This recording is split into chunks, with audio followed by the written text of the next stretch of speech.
Shalom. Shalom. Yeah, today's Thursday night class, right?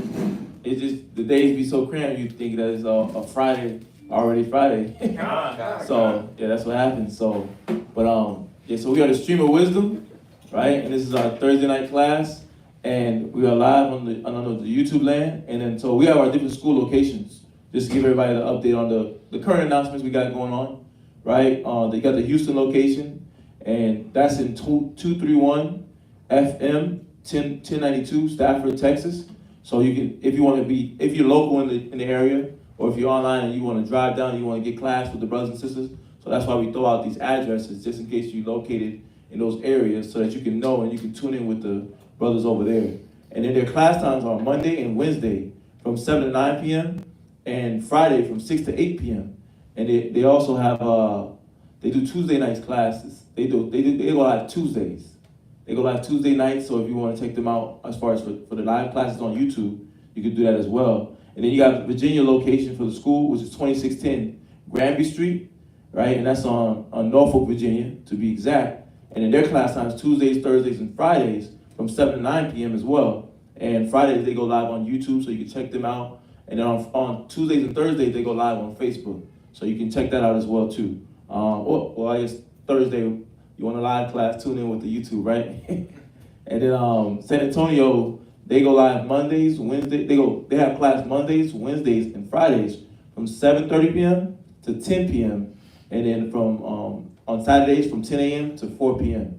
And then you have the address for their school, which is 444 Walsham Road, Suite 201, right? So that's San Antonio, Texas.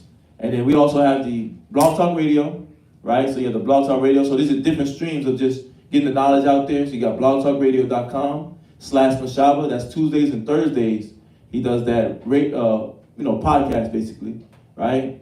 From Tuesdays and Thursdays at 10 a.m. So you have that as well. And then as well as you have the Israelite Media Corp, the 5 Minutes of Wisdom, the Hidden True Bible Show. So you got different streams of just being able to tune in, and you can tap on the channel, and the channel will link you to all those different channels. Of just getting the word, right? Just getting the word out there. And we have the Israel wear. So if you're into just getting you a garment done, getting you a garment, a headband done, you got fringed up, you got Israel wear. So if you want to get your apparel, just your Hebrew apparel for the t-shirts and the headband, you have that on fringed up. And then you have for Israel wear, you got customized garments. So you can get you a custom garment for that as well. So we have those things going on with just the apparel. And then you can go on ishbhbk.com/fringed up, right? So just to tune in with the sisters. And shoot, they ready to work, right? They're ready to work, right? And she got the brother with the fashion degree too, right? So they know about it. So, and then we also have Hebrew Academy in Virginia and Rochester. That's every Monday. In Houston, it's every Tuesday. And then if you want to, if you're not local, you can join the Zoom with Houston. So you got to tune in with the priest. So, and to contact the priest, you got Priest Kazaki's number, which is 757-300-4047. And then Priest Quadazak, which is 303-557-8979. And then, of course, you got Priest Zion's number, which is 346-234-8340. So that's Priest Kazaki, 757-300-4047. Priest Quadazak, 303-557-8979. And Priest Zion's number, which is 346-234-8340. And then, of course, we got also, if you want to support, right? This is a different way to, drop alms. You got Sweet Ambiance if you want to support that, right? So you can go to sweetambiance.com. You can get your online order with a beautiful bottle, a dope fragrance, a unique fragrance, right? And then you got Chosen Creations. You can order that online through Etsy if you want to engrave your ram's horn. You want to engrave your bracelet. You want to engrave your chain with a message, a theme, a design, right? A scripture. Scripture being the message, right? That you live by or that you enjoy. So and you can use it as decoration, array yourself, right? For righteous things. Because in the world they do what? They array themselves in skulls and goons and goblins. Why not array yourself with what? Righteous emblems. So, and now you got that opportunity through Chosen Creations. And then we also have, so Sweet Ambiance, Chosen Creations, yeah. So those are the two ways you can also, if you want to support and drop alms, that's another way. And then if you just want to do literal alms, right, and you want to just drop that, we have that as well through the Wells Fargo, the Cash App, right? So you can do that as well too. So, and that's it for the announcements. That's it for the announcements. Did anybody have any questions? Any questions for tonight? No questions? Okay. Well, we're gonna go right into the class topic. So tonight's topic is, and you can write it down, the title, which is the hypocrite husband. The hypocrite husband. And then you put the semicolon and double standard. The hypocrite husband, double standard. Right? Everybody got that? God. Okay, let's wait for the brothers. The hypocrite husband, double standard. You know, and just putting ourselves in this mind, you're like, okay, married or not married, but this prepares you if you're not married, and if you're married, you should be like, this is the mind I need to start jump starting myself into, right? So in these class topics coming up,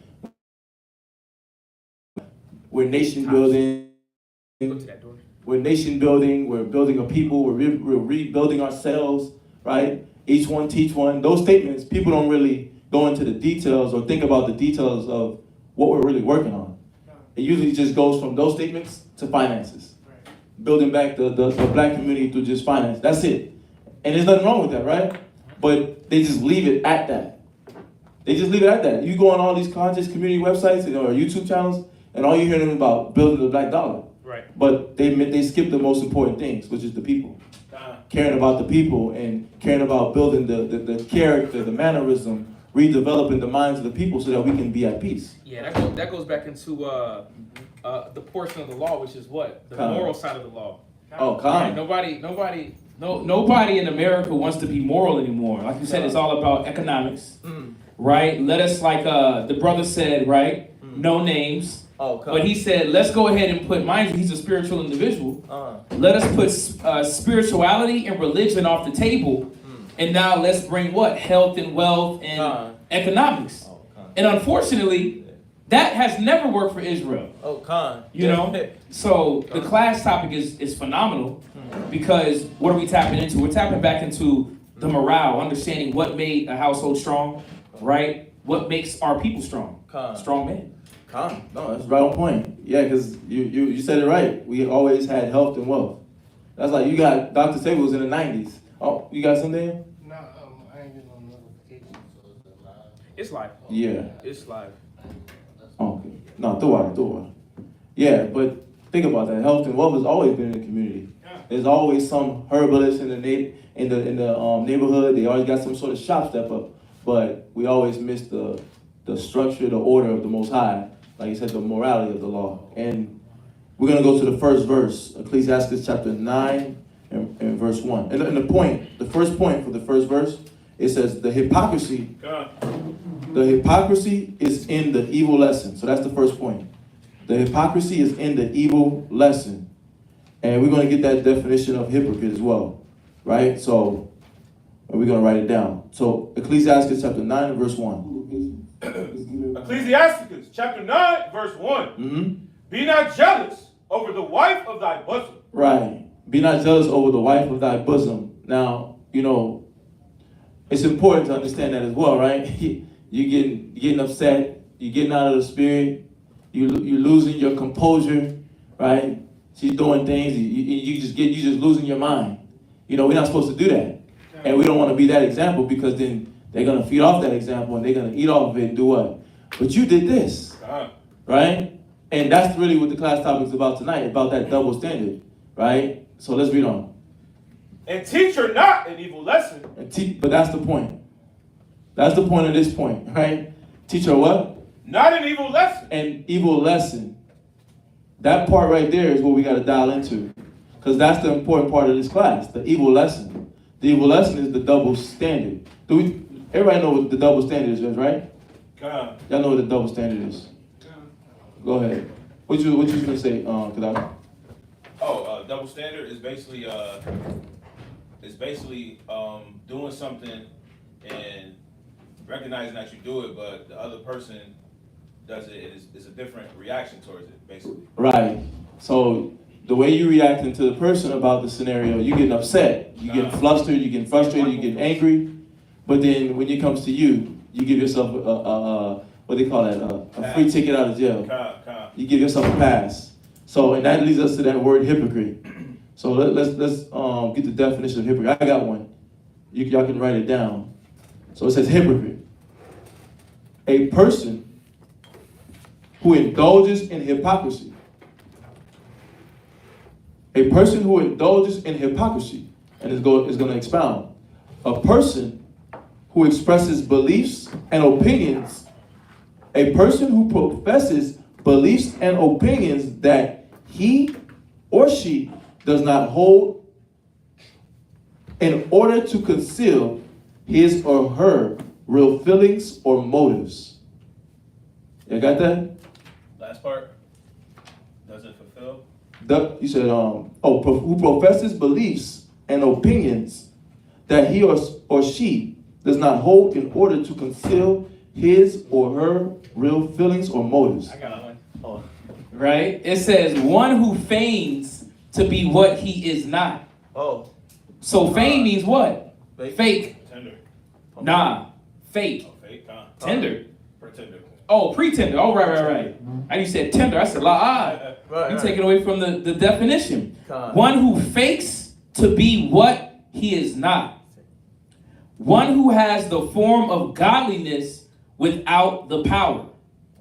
One or who assumes an appearance of piety and virtue when he is destitute of true religion. This is coming out of the Noah's dictionary. This is the what is this? 1828. Noah's. But going into what? One who fakes to be what he is not. The definition of hypocrite. The second one? The word, which one? The definition that he just... This says you can put one who fakes to be what he is not. God, I just wanted to hear what the second one was. Oh, the second, okay. One who has the form of godliness without the power. Right? The true belief, right? The true understanding, the true action behind what he may say he is. Right? Or who assumes an appearance of piety and virtue when he is destitute of true religion. I like that. That's that verse. Going into what? Fakeness. Or as the word says, feign. Feign love. Fake love. Yeah, and that's where the hypocrite, the evil lesson is. So read that verse again. It's right there. Go ahead. Chapter 9, verse 1. Be not jealous over the wife of thy bosom, and teach her not an evil lesson. And that's the point of why we go into this verse. And teach her what? Not an evil lesson. Yeah, teach her not an evil lesson. That evil lesson is where the hypocrisy is. It's where you haven't yet proven yourself to the Father.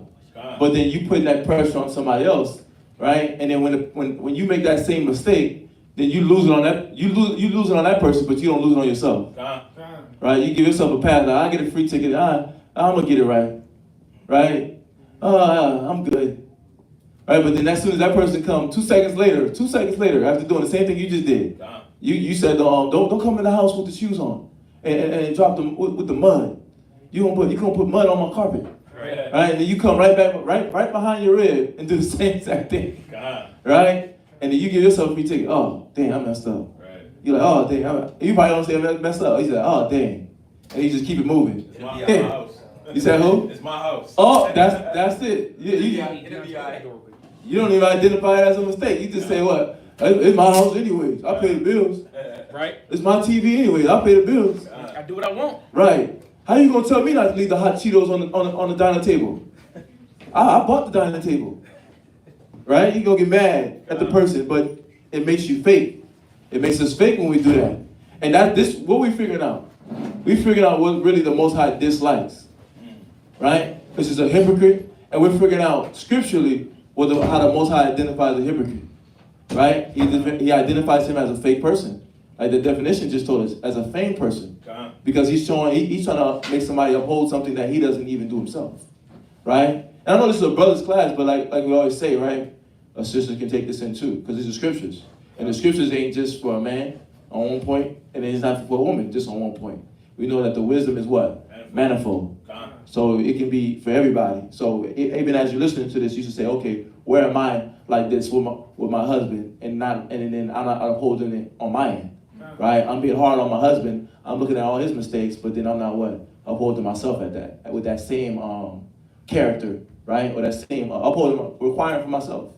I'm not requiring for myself as well. But it says, teach her not an evil lesson against what? Against thyself. Yeah, you don't want to teach an evil lesson against yourself, because that's where you start to develop this pattern of hypocrisy, this pattern of concealing. Now you start to conceal your motives. You start to hide, right? And you start to hide when you come in, and you start to move in a manner where you now, okay, yeah, brothers, I'm with you. Get your rib in order, right? Brothers don't like to teach their ribs, but then when you go home, you don't do what? You don't teach your rib. But then when you here, you sitting here, you making it seem as if what? You doing the things at home. So when a brother say, hey, your rib was she was a little sharp with the sisters earlier. You rush. Where's she at? Where's my rib at? Where's she at right now? And you try to rush to go talk to her, right? Sit down, brother. Yeah, you can sit down wherever. Yeah, give him a pad and pencil and pad, please. Con. Right. You got a Bible, brother? Oh, we got you. Con. What's going on, man? How you doing, King? All right. Peace. Right? Shalom. Yeah, so we going over a class. I don't know, did you have any questions? Good, okay. Here to learn? Here to learn. All right. Well, we're going over a class topic just on, this is a men's class tonight, just about a hypocrite husband, right? And us having to watch out for that, because that same hypocrisy from a husband's standpoint and a wife, right? But just as our people, we've curated a pattern of bad works, bad examples, and this has destroyed our people as a nation and as a whole. So we just going over this class about not teaching an evil lesson. Yeah, and real quick, just for that, what's your name? Abraham. Say it again. Abraham Zion, man. Nice to meet you. Powerful name. Mm-hmm. Go to Hosea 4:6. Just on a point, real quick. Hosea 4:6, and let's get this brother a Bible and Apocrypha. That desk is a little, hopefully it'll fit you like. Brother, we got a pen and pad for you. And I'm going to say this, for our people, you should know, Abraham, is that we need this. You from Rochester? What city and state? Where you from? We from everywhere too. Houston? Okay, I'm with you. But even in learning, right, you understand about our people, right? Rochester, Cali, New York, right? Listen, you can go to China, black men still catching hell over there. Right? It don't matter where you go to, our people are what? We're going through it. Right? But it's because our actions, right? It's because of the things that we've been taught, right? Or the lack of teaching. But we're going to go to Hosea chapter 4 and verse 6. And if you don't mind, Taj, if you can help him navigate through that Bible, right? Because this is what our people needs. Some true understanding of how to uplift families, right? Uplift men. Listen, build men, right? Build real women, build real men, build children, right? This is why we're here, Let's read this. Come on. Hosea chapter 4, verse 6. Right, Hosea 4 and verse 6. We'll wait till the brother gets it. But as you see, I know you see the board, you see the 12 tribes you might have heard before. The so-called Black, Hispanic, and Native Americans, all the way from here in North America, all the way to Central America, South America, right? Spread abroad is the children of Israel, the lost tribes of Israel. So, a lot of Christian churches would like to claim that we're all the same, but according to the scriptures, and we can go there, it shows forth that we're not all the same. Because we see that there's a particular people in the earth that is catching hell day in and day out. We the only ones thinking about, man, when is RG&E gonna cut off my lights? God. You know what I'm saying? I hope when I get home the lights are still on, the heat's still on, right? Right. I hope I got enough duckies on my black card, as they say. Eating better every day. EBT. MVP card, right? Come on, man. We're the only ones in a destitute state. You there? Let's read this. Come on. Hosea chapter 4, verse 6. Go ahead. My people Yeah. are destroyed for lack of knowledge. Y'all see that? Why do you think so many black folks are in prison?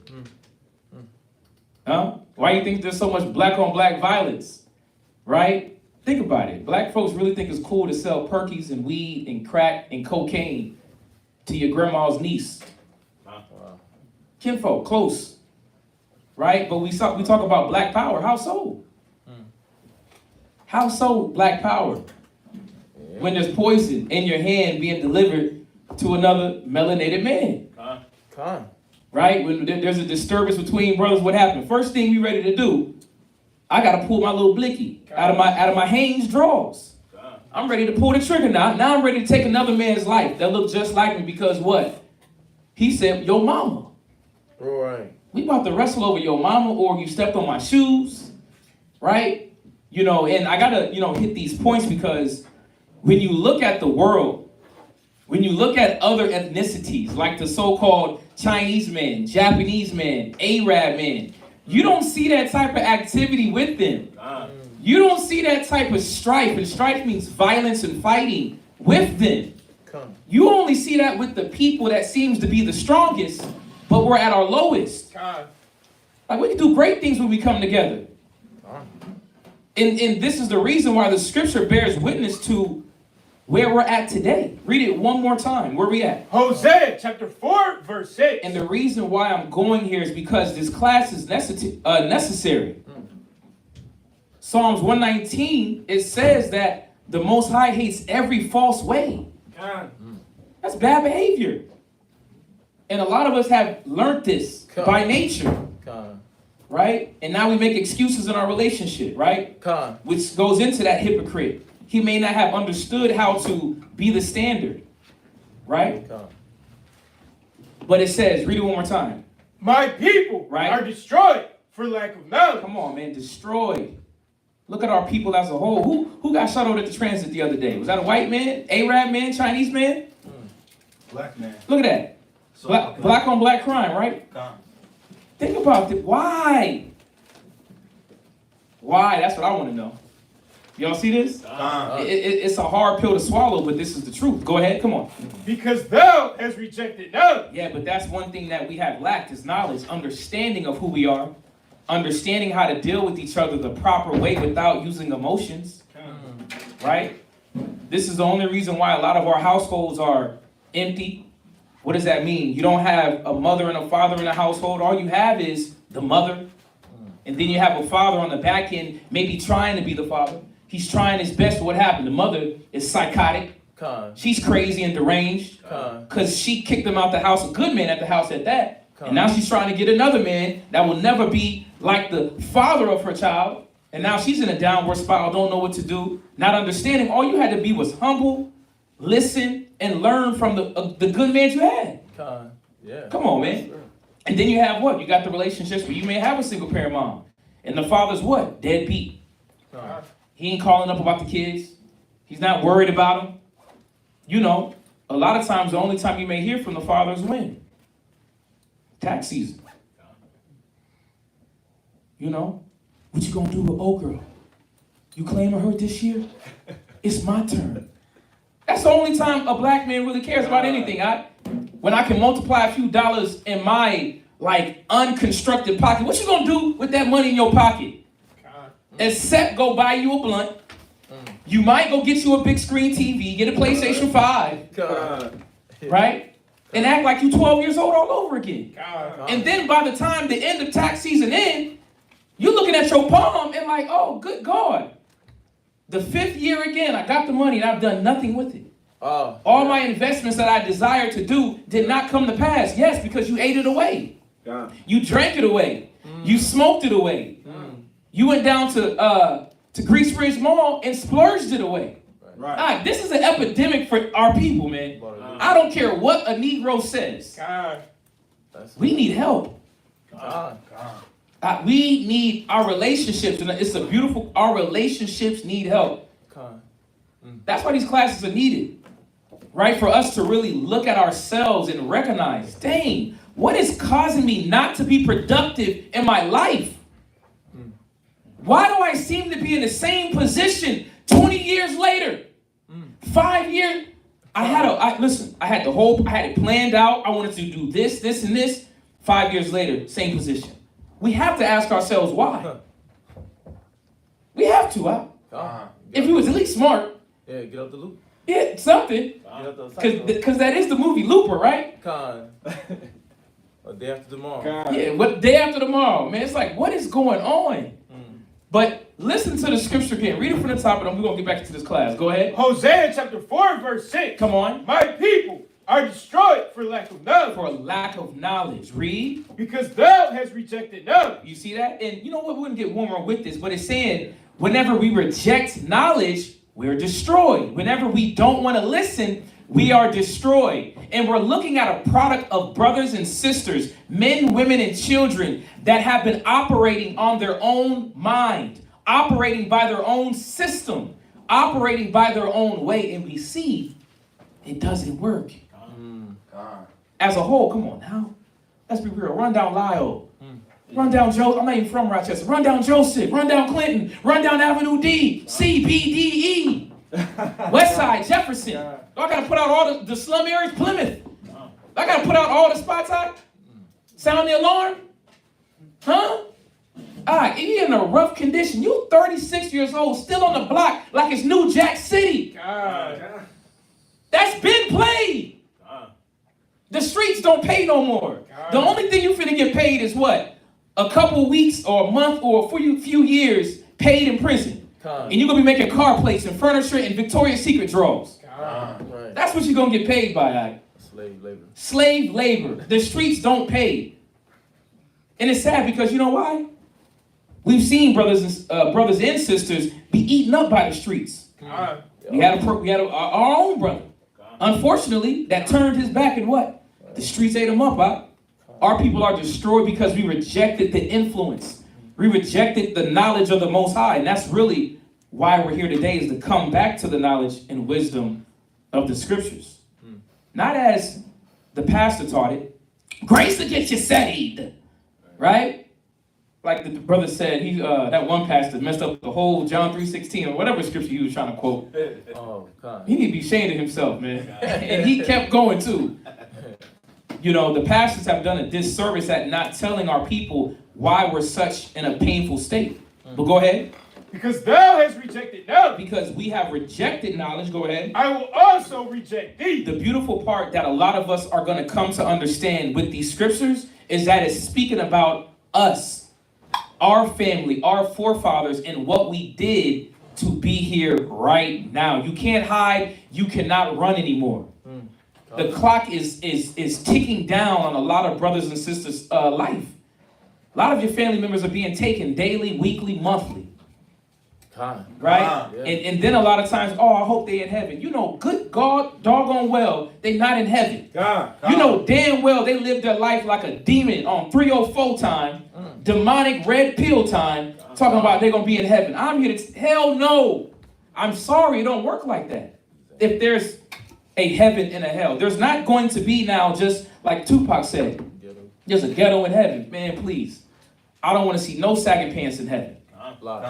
Like our Native Americans brother said, he said if the white man's in heaven, they'd rather go to hell. I'll take. Huh? Chief, I'll take. Yeah, I'd rather go to hell, man. Finish this, come on.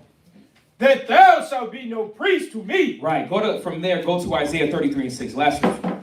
Isaiah 33:6. But I just want to get these two scriptures out. And this is for everybody. Like, we really have to take heed to these classes and really listen and understand. When are we going to stop playing games, Israel? When are you going to stop playing games, brothers and sisters in TV land? Huh? When are we going to start taking life serious and start controlling ourselves? Start controlling time, right? So that now we can be productive as a people, not individuals. You know how it is to do things individual. Pay that rent by yourself. See how that feel. Get them groceries. Get that furniture. Get that internet bill by yourself. Everybody want to be Mr. and Mrs. Independent until you got to pay them bills, man. Now you're trying to find a way. I got to get it a different way. Our ways does not work, man. dang, my fault. Y'all heard that talking in the background? Y'all gotta let me know. Go ahead. Isaiah chapter 33, verse 6. Go ahead. And wisdom and knowledge Right. shall be the stability of thy tongue. See, but we just read how when we left wisdom, we were destroyed. Right. But now it's saying wisdom and knowledge, which is the scriptures, the understanding of the Bible, right? That a lot of us have never been taught, have never been shown the way. This is why this class is going to touch on a lot of specific points that's going to hit home. Embrace it. Accept it. Read it one more time. And wisdom Right. and knowledge Come on. shall be the stability of thy It tongue. shall be the stability. The wisdom and knowledge is what's going to make us stable. God. Right? Not waking up day by day, unknowing, unsure, having a panic attack, anxiety, because we don't know what the next day may hold. Bro, we should have a little bit more structure in our life, man. Especially if we said we're kings and queens. Well, damn. That was a hell of a fall from kings and queens to now begging, stealing. I think I just left my spot. I think I seen a Kia boy. He was lurking. He looked like this. Did one of these. I said, oh, I know what he's doing. I see what he's doing. He's trying to see what car's unlocked. Right? Did one of these. And he came to me. What up? You know what I'm saying? What up? Right? I said it like a trap. What up? Right? Why am I saying this? Like, we're the ones living this, man, treacherous lifestyle. And that was never a lifestyle made for us. Look at your skin, brothers. Look at your hair. Come on, man. Everybody wish to have hair like that. Wish to have skin. Wish to have your style. Right? But think about it. That's at a destitute state. How much more when we get into our power, get back into our fullness? Spiritually, we can do that now. Right? Spiritually, get our mind together, man. The depression, kick off the depression, burn off the depression. Right. The anxiety, right? The lying mentality, untruthfulness, The hopelessness. Yeah, man, heavy. Why is there no hope? Well, we don't know the way to even see hope. But let's read this. Come on. And strength of salvation. Read it from the top one more time. And wisdom and knowledge Go ahead. shall be the stability of thy tongue. Right. And strength of salvation. Come on. The fear of the Lord is his treasure. Right. And the fear of the Lord should be our treasure, but we let go of that, right? Let's go to Job 8 and verse 13. And this is where we are now, because the wisdom and knowledge should be our stability. But now we're not using it. Now we're not using it. Now we're at this point. And this point is a dangerous point to stay in. Because then now that'll have you being that husband that's being a hypocrite. That'll have you being that brother that is a hypocrite. And then you have that double standard where you'll start what? Concealing how you really feel. Because then now you're trying to mix information, mix knowledge.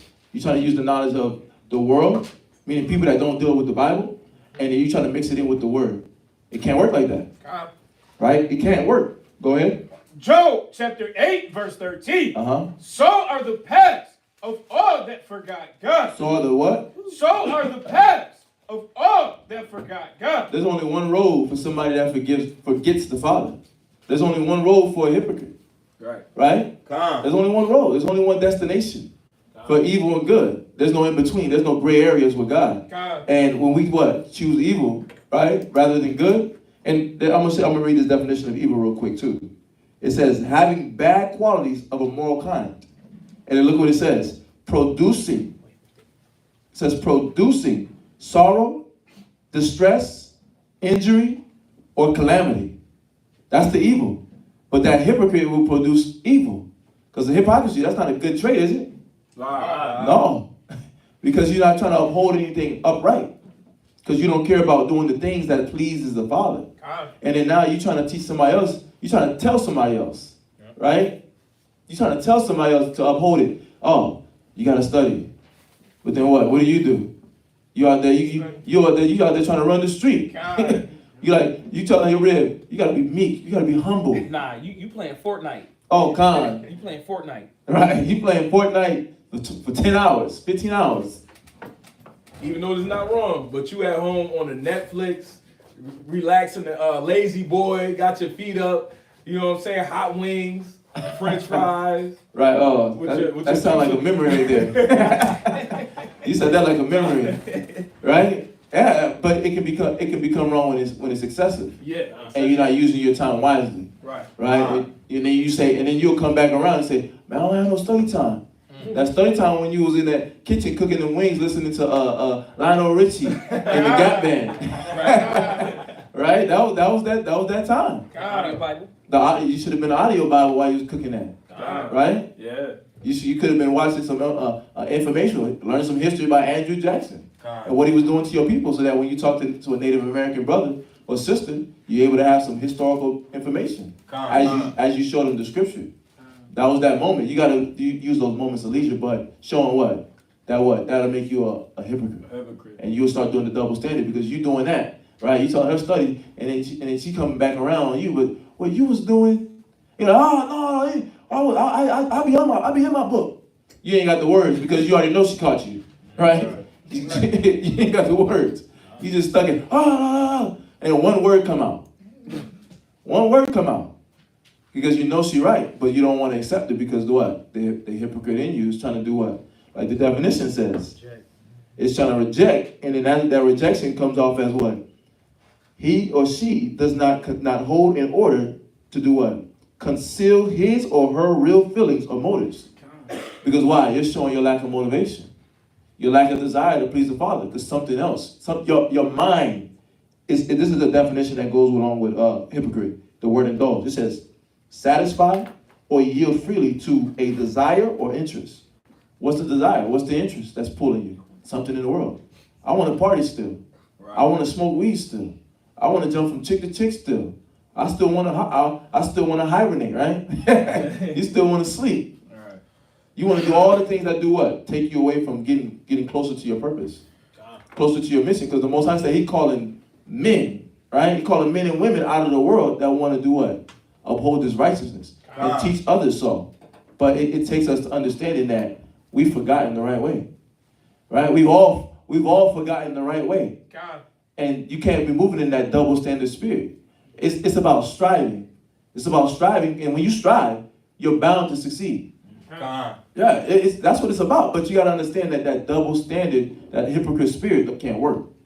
You in the house, right?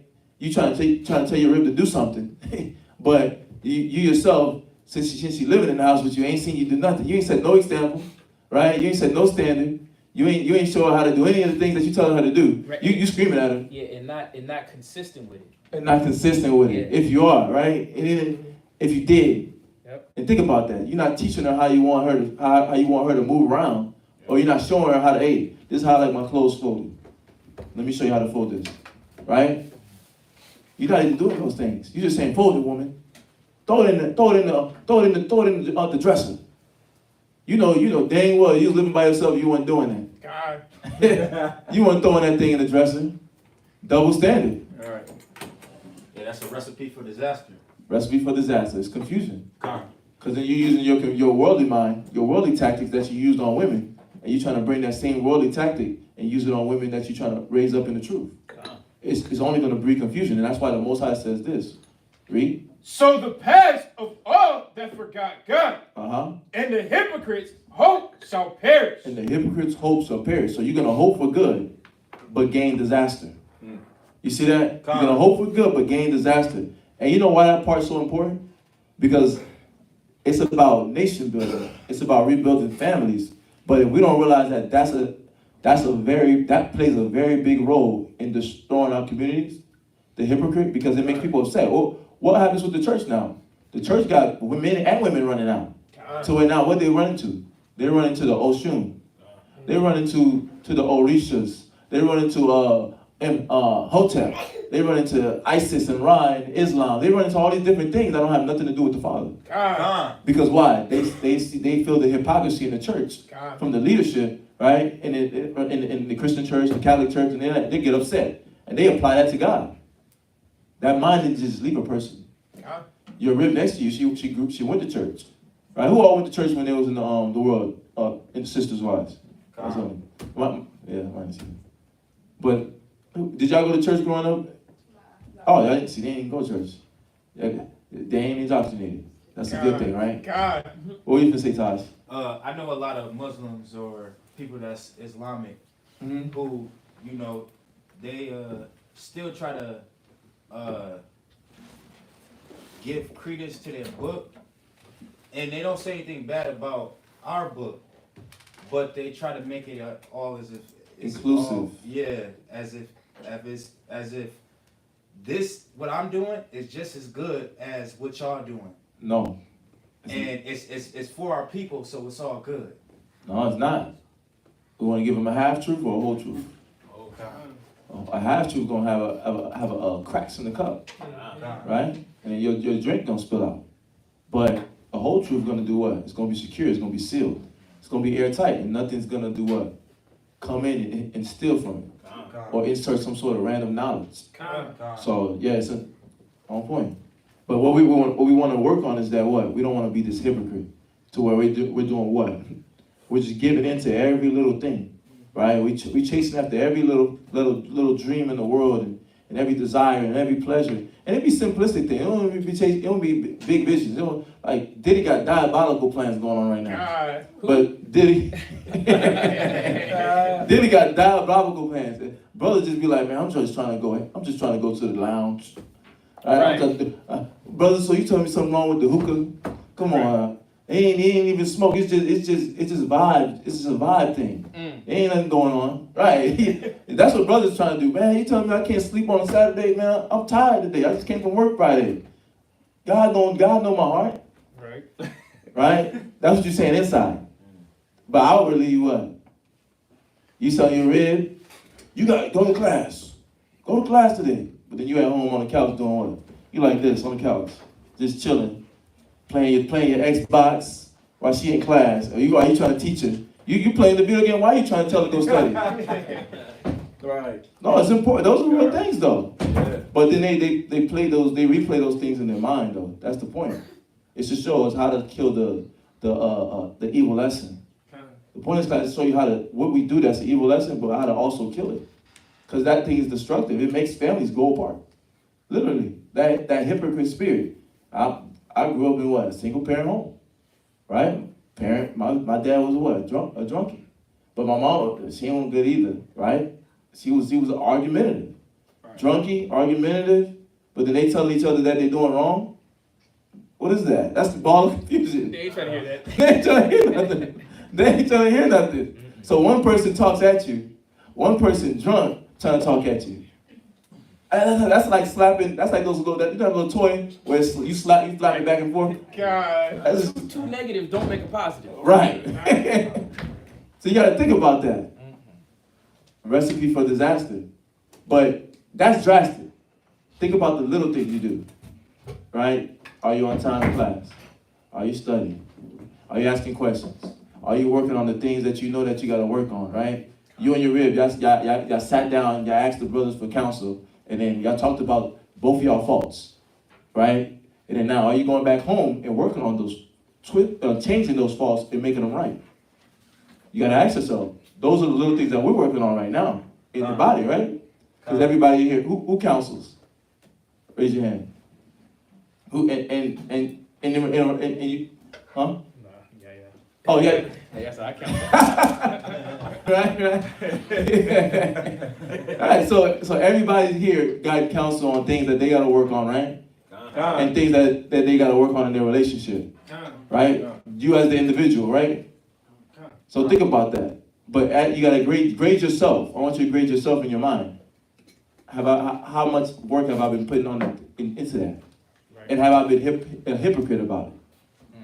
Have I been trying to get mad at my husband when he's talking to me, right? And I'm telling him he's over talking me, but then now he's counseling me, but I'm over talking him right now. Have I get mad because I'm my rib? When I'm trying to give her scriptures, but she's not listening. And when I'm giving her scriptures, but then when the brother's giving you scriptures, you shut down the same way your rib shut down. You see that? Hypocrite, double standard. We gotta watch out for that in ourselves. So, but let's go on, right? Let's go to Ecclesiasticus chapter 37, verse 19, because this is where we don't want to be. This is where we don't want to be, but this is where and this is in the Apocrypha. This is in the Apocrypha, the red book. And And this is the Apocrypha, this is a red book, right? Which means hidden books. And basically the church, the Catholic Church, Protestant Church, they took this out. But this was a part of the original 1611 King James Version Bible. So, and what page is it on? Ecclesiastes. Yeah. Page 92. Page 92. Right, so page 92, the Apocrypha. Let us know when you get there. Everybody there? Con. Okay, come. So this is Apocrypha, page 92. Go ahead, DeAndre. Ecclesiastes chapter 37, verse 19. There is one that is wise. So but think about this, wise, right? The whole Israelite community, everybody knows 1,000 scriptures. Everybody, see, you come into class knowing about a good 50 to 100 scriptures, right? Because of what? YouTube land. So that part, right? Now that we know wisdom is what? Different. Wisdom is the proper application of knowledge. But it's pointing out this person that has this sense and they know what they're supposed to be doing, but they're not doing it, right? We know what we're supposed to do to change, but we're not doing it. And this is this double standard person. Read. There is one that is wise. All right, they can speak the word, they know the word, they can share it, they can expound, they can make the beautiful analogy. Read. And teacheth many. And that person teach many. Everybody here teaches many. Well, I'm not on the podium, I don't street speak, right? But you do teach many. Somebody see you in the store, right, with your fringes on. Right. You just taught somebody. How many of y'all that had multiple occasions where y'all come across somebody and y'all start teaching them? So we use the word in those moments. We say sharing the word, but that's teaching. That's teaching in that moment. So don't try to excuse yourself from the scripture. We can't excuse ourselves from the scripture, right? So there's one that teaches, and he teaches many. So he's got this wisdom in the sense of knowing what to do, but not doing it. And then he's teaching many. Read. And yet is unprofitable to himself. And that's where we be though. Unprofitable to ourselves. Because one day our mind's up and we believe it. The next day our mind is what? Down and we in disbelief. Right? And then we say knowledge is power, but then we don't do the what? The application part of that knowledge that we have. Right? We got the health knowledge. But then are you using that knowledge as you distribute it and you telling somebody else this is what you gotta do. Right? You got the fitness knowledge. But then as you have that fitness knowledge, are you using it as you trying to tell somebody else what they gotta do? Oh, you got a belly. You gotta work on that belly. But you ain't even doing it. Right? Little girl, you used to look good in 2002. What happened? Right? 3 kids later. 3 kids later. But then 2-3 kids later. Boy, are you asking yourself, hey, dang, I'm over here telling her to get in shape, but am I doing it? I want her to be this perfect apple, this perfect peach. But what am I doing? Right? I want her to be a ripe vegetable. But what am I doing? What am I doing to foster that environment? Because our example speaks more than our words. Right? Our words just display what we know. But our actions display what we're able to apply and know. What we can apply and know. Right? And it's important. It's important. So read that one more time. There is one that is wise. But that's our whole community. That's like in the conscious community, in the church, just the average Joe Schmo. Because they'll talk Bible talk, and they'll talk conscious community talk. Right? So-called conscious community talk. Right. And then they'll be in the mall trying to teach you something, and all they doing is just going to work. Not caring about their people, not even thinking about, they're not thinking about group economics, they're not thinking about building the black families, they're not thinking about none of that, but they come over there and they try to teach you. Right. You know what? 37 plus 12 in the algorithm actually.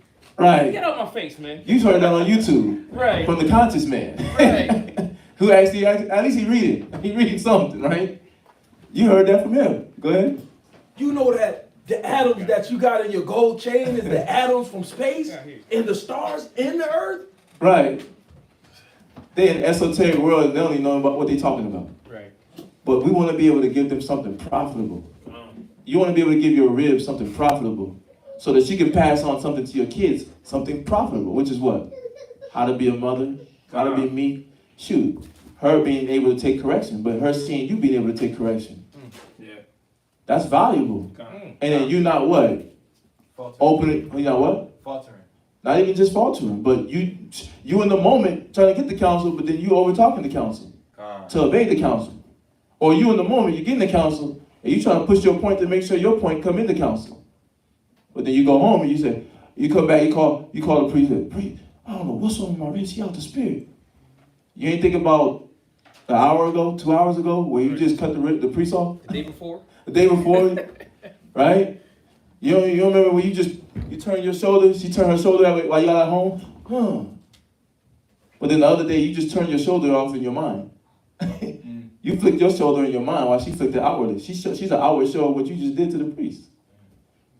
Right? The priest trying to give you what? The wisdom, the knowledge. But our people don't have that, right? They don't have the wisdom. They don't have knowledge. They don't have teachers. They don't have nobody teaching them anything. And this is what this class is about. Let's be better teachers. Because that's literally what a husband is about. A husband is a teacher. Let's be better teachers, a better leader. Right. And let's reshape ourselves. We can't play around with this hypocrite spirit. Yeah, and that's how, again, the building blocks to build back the nation. It first starts with ourselves. And, unfortunately, our people have all we see is fakeness. Like it said about a hypocrite, is that they have that feigned spirit, right? It said, what was that again? That, no, it was right here. Oh, no, wait. Oh, yep. It says one who fakes to be what he is not. But that's all we see in our life. Yeah. Lil Durk, fake, right? Who else? G Herbo, fake. Michael Jordan. The actors, hold on. Aubrey, what's his name? What's Drake's name? Aubrey Graham, fake. No. Tupac Shakur, Juilliard, fake. Right. No, but literally, it's like we haven't really seen men, right, or women, especially of our era, that actually have a standard, right, that they stand upon and teach and build upon. All we see is what? We see now a product of the government and the confusion that they're trying to feed us, and we think, oh yeah, that's it right there. Yeah, weed smoke, Snoop Dogg. Everybody could, like Rochester passed the weed law now. Everybody want to smoke outside. I remember when they first passed that, everybody was rolling up. You know what I mean? But now they're doing, the weed does what? It causes them now to be in an altered state for them to be what? Fake. Come on, man, that's not really them. So we really have to recognize about being honest with ourselves, putting on what is a real man, putting on what is a real woman, but we're learning it, through these scriptures, man. And this is the beauty. This is what, again, the Catholic Church don't teach. They want you to go ahead and follow Pope Alexander, whoever, right? Pope Francis, whoever. Hail Mary. You can have gay sex. Yeah. Pray to the saints and drop $1. Pray to the saints and drop it like it's hot, altar boy. I kid you not, just what you're saying. It's like, I kid you not what you were saying. I went to Catholic school. Right. They praying to the saints. They had money. They had an area outside of the church where the saints, you had the Mary scene, the mother. Were they black or white? They were white. Okay, they was white. White man. Fake. Right? But dollar bills, $5 bills, $10 bills, all on the floor. People drop money for that, and they drop their prayer. So they got the people dropping tithes to a religion, to a pope, to a school, and then the same father was there doing what? They switched his school. They protected him. He switched schools because he was robbing the church. Look at that. That's the Catholic Church. Yeah, the cool part, what just hit my mind though too, is obviously that's the image that we see, right? The examples that we have. Who's seen the previews for that new movie that we gonna go see? The Book of Clarence. Who's seen that preview, man? Raise your hand. Y'all gotta see that preview, the Book of Clarence. There's a part in there. But Clarence said, that's Jesus of Nazareth. I want to be like him. Why? He was dynamic. Right?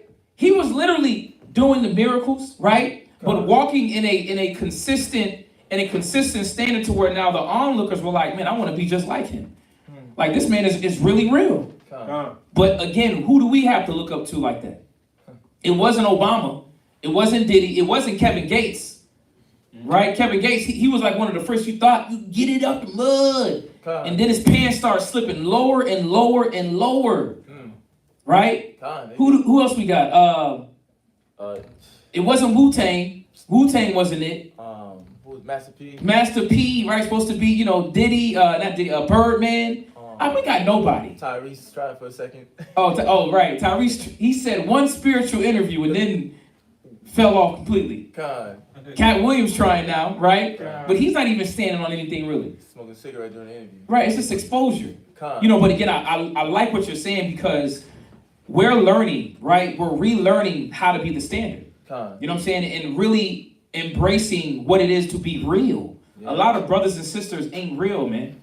You know what I'm saying? What made our forefathers in the ancient days, what made Nat Turner, what made Harriet Tubman, what made these great men and women of the times, they cared about others, man.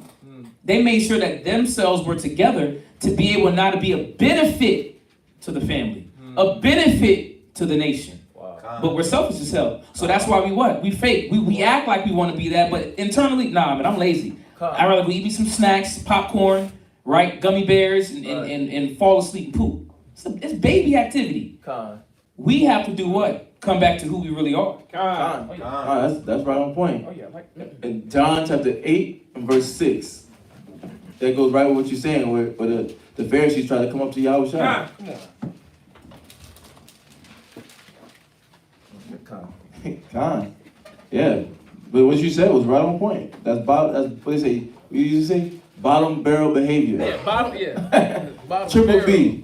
Triple B. That's the real B. Busted and disgusted. Right? We're gonna take that trademark from LeVar Ball. Right. That's the preacher? Alonzo Ball, Dad. What do you say? They got the big baller brand. Okay. They go bottom barrel behavior. Oh, okay, right. Yeah. Right? We gotta do a shirt like that. No bottom barrel. Oh, yeah. No bottom barrel behaviors. I like it. John 8 and 6. Yeah, but you know what's important. You know what hit my mind when he was talking was just about the example. Is why it's so important because if we really saying we're here to like build families again, right, build the nation again, and then like start over and get right. It's about saying when you come to the door, the mind don't obviously just snap into it like, oh, it's about building. Right. I gotta be the first builder. Let me be the first builder in the sense of like, let me step up. Right. Let me not just look at anybody else and see what they got going on. Oh, this brother's messing up, and now you're looking at this brother's mess up, and then now you following that step. Right. He's weak, so I can be weak. Right. It's about like me saying to myself, I'm here for the family, the nation, right? And he's saying, let me stand up. Standing up is literally breaking out the hypocrisies from yourself. Yeah. And the feigness, we gotta kill the feigned character. Yeah. Because we all coming with that fake persona. Yeah, there you go. Right? We all coming with a fake persona, and mine was what? Being quiet, being to myself, right? What was it? What else? What else I used to do? Oh, you? Yeah, I'm calling myself out. My old self. Being by myself, not talking, wanting to talk, but not wanting to talk. That's black thing. That's heavy black community. Yeah. You be wanting to say something, but then you be wanting to let pressure off your chest, but then you don't say it, and you just wallow in your mire. Right? You know you're struggling, but you need that help, and you don't want to accept the help because you thinking you overthinking in your head, right? And you thinking you gonna save you. Huh? No, you ain't gonna work That's all like I that. had all my life. Me. God, right? I'm going on my trail. Taught myself how to ride a bike. Right. Taught myself how to swim. Taught myself how to play basketball. Right? But it ain't about self no more. It can't be about self. If we really about building family, all your internal thoughts of what you think you are and who you are, gotta destroy it. Because that same thing will affect your wife. It'll affect your sons and your daughters. It'll affect the brothers that you're around, that you're saying that you love and you want to build with.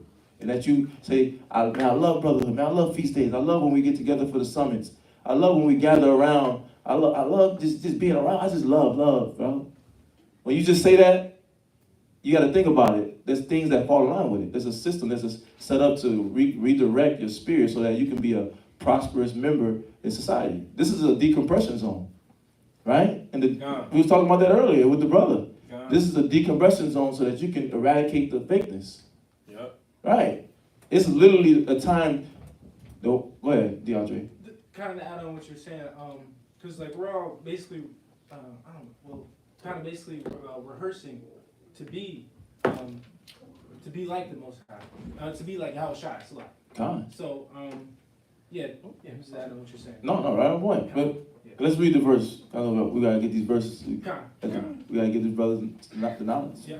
Something to go home study with. St. John chapter 8, verse 6. Mm-hmm. This they said. This is the Pharisees, right? Pharisees said they trying to pull up on Yahushua. Read.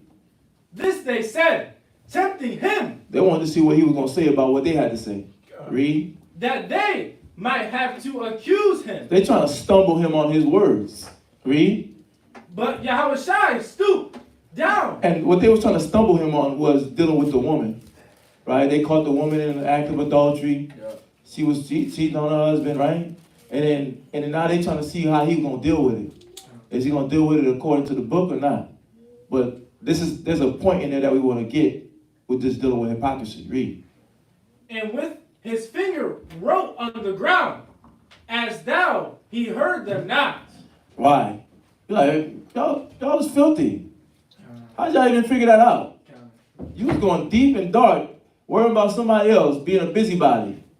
First of all, y'all being busybodies, right? Going around. Y'all ain't doing your job. Y'all didn't do that in the spirit of love. Right. Hypocrites. But watch this. Read. So when they continued asking him, They did that from a feigned heart, a fake heart. You said what? so when they continued asking him, Uh-huh. he lifted up himself. Right, because they didn't want to stop. They're like, what you gonna do? What you gonna do, y'all? What you gonna do? What you got to say about this? They over there standing around him, just shouting out random stuff, asking him questions like, what you gonna do? How you gonna handle this? What you got to say about this? Oh, godly man, so-called. That's what they saying, right? Read. And said unto them, he that is without sin among you, But what did he say? he that is he that is without sin among you, let him first cast a stone at her. Let him first cast a stone at her. But guess what? None of them cast a stone at her. Not one soul cast a stone at her because they was all what?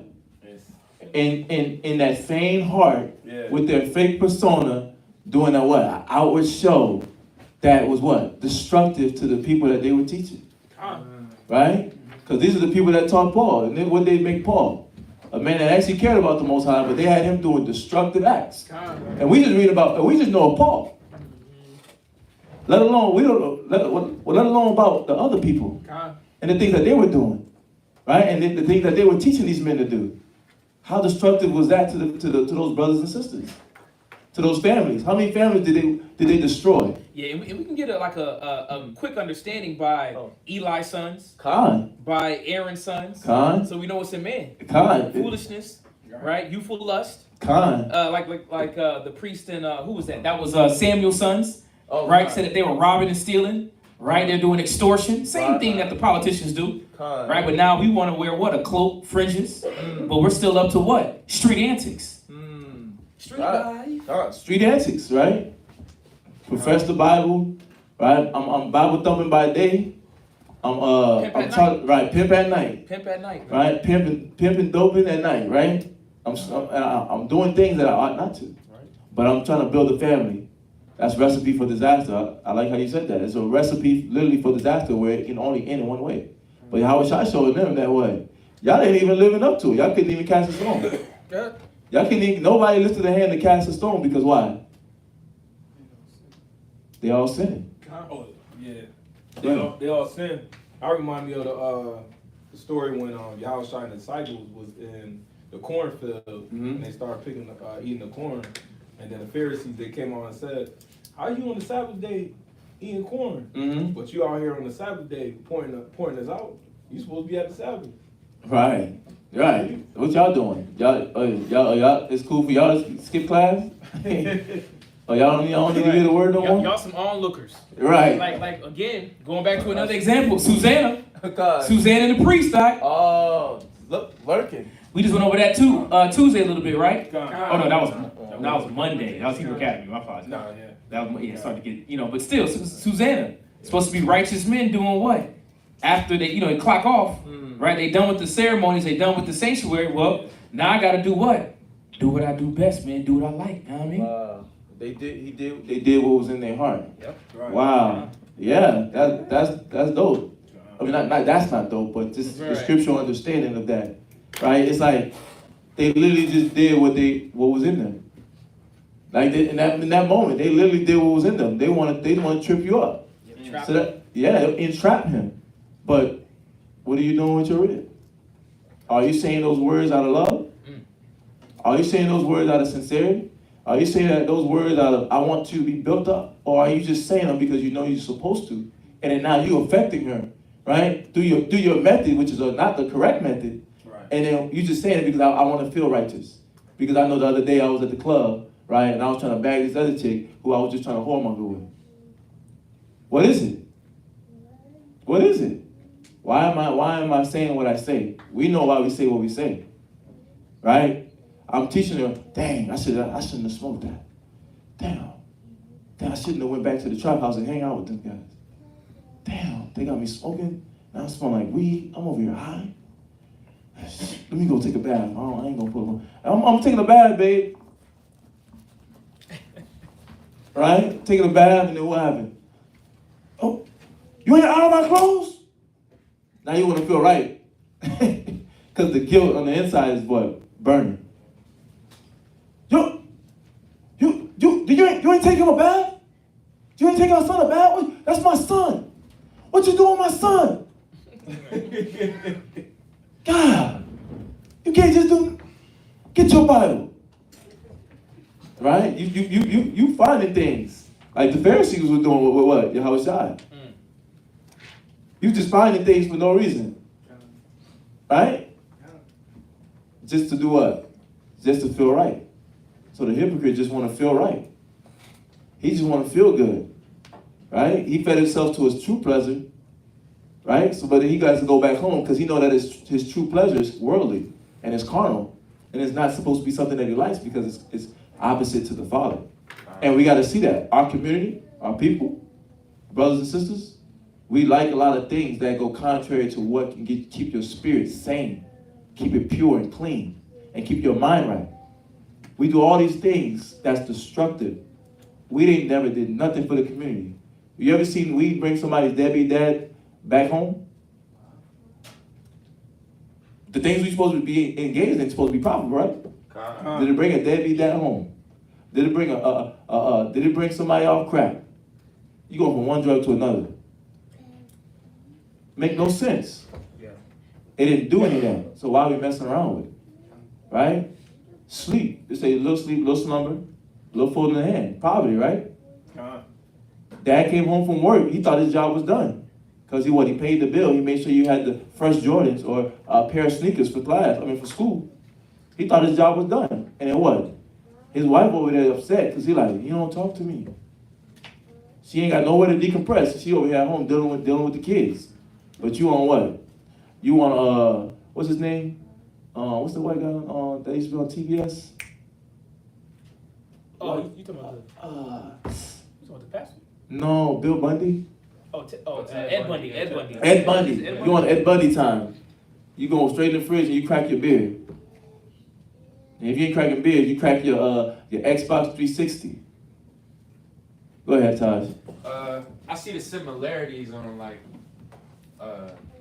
what you were saying about Paul, and basically like how, he was sincere, but the Pharisees, they were claiming to believe in the Most High, but they really weren't believing in the Most High. Like when I look at Christianity, what it's done, it's like it has the same effect. Boom. Because it's like, there you go. These young people growing up in Christianity, they don't know what's real. They just being taught what their teachers is teaching them. Oh. And they don't know anything about the laws or the scripture or anything like that. They might really, truly, sincerely feel for our plight, but at the same time, they're people, they claim that they love Christ, they claim that they love white Jesus, but they don't really believe in that. They're really Satanists. They don't even believe in that. Yeah, exactly what you just said. They don't even believe in that. They don't even believe the words that come out the mouth of the logic when they thinking in the mind of white Jesus. They don't even believe the words that's coming from the same exact book. They just think it's a fairy tale book, or you can pick and choose. But you're supposed to be showing. We're supposed to be. We're supposed to be the ones that start able to show them in our actions and our deeds. And daily is supposed to be a desire to break off from that, so that we don't end up being like the Pharisees. This is the mindset that it'll lead you to. Yeah. Just real quick, go to 2 Timothy's. Yeah, 2 Timothy's 3 and 5. God. Yeah, real quick, 2 Timothy chapter 3 and verse 5. And then somebody give me Matthew 23 and verse 1. You know, just on that point of the hypocrite, right? Exactly what you're saying, right? You know, you want to stone this woman for, you know, supposed sin, right? And you don't want to look at your own self, right? But what does the scripture say? Go ahead. 2 Timothy chapter 3, verse 5. Go ahead. Having a form of godliness. Right, and this is what the Pharisees had. They had an appearance of godliness, right? And brothers, right? A lot of brothers and sisters have an appearance of godliness, right? We wear the fringes. We say that we believe, right? We say the shalom. We have the smiley faces, right? You know, we claim we pray.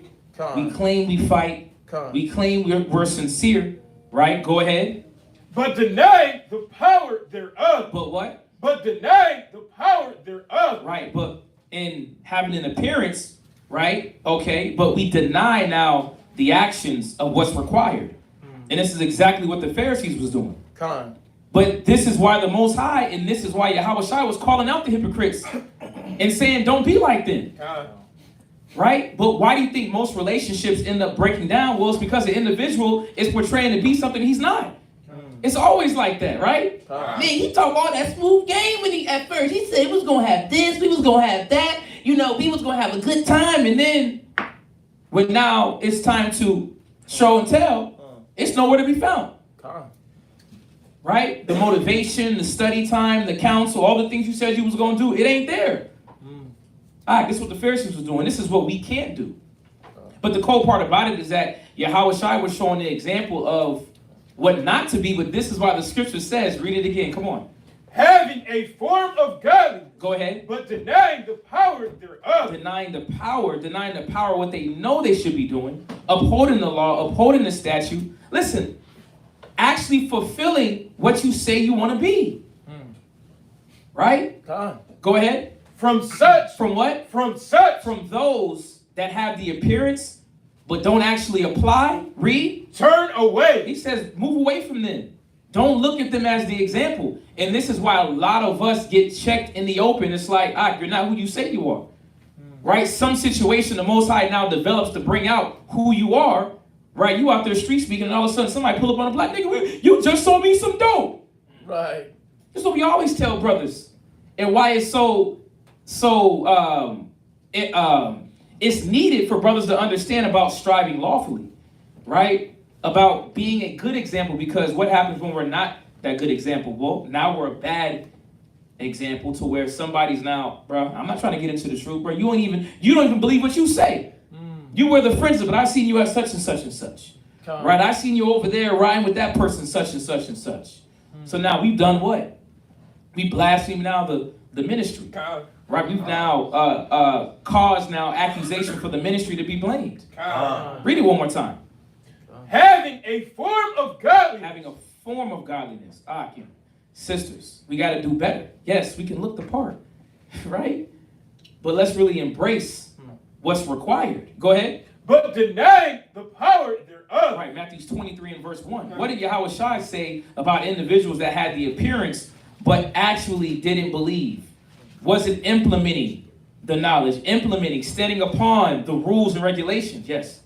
Just to add on what you say, because a lot of my friends know I'm Israelites now. Right. I am an Israelite. Right. But then they see the videos of other camps. Okay. They think that we're instantly hypocrites and stuff like that. So just to add on what you said. What do you mean by instantly hypocrites? Like they think that we don't do what we say or follow the commandments, and how we're out street speaking and say one thing but do another. That's what a lot of other people think. You know, what I mean? Obviously, it doesn't matter what they think. I'm just adding on what you said. Right. And indeed, unfortunately, you have individuals that have created these bad examples, right? But at the same time, this is why striving to be a bishop, right, is very important. Striving the right way, right? Let's work on ourselves. Let's get ourselves together before we now pull up and what? We start speaking out of the side of our neck.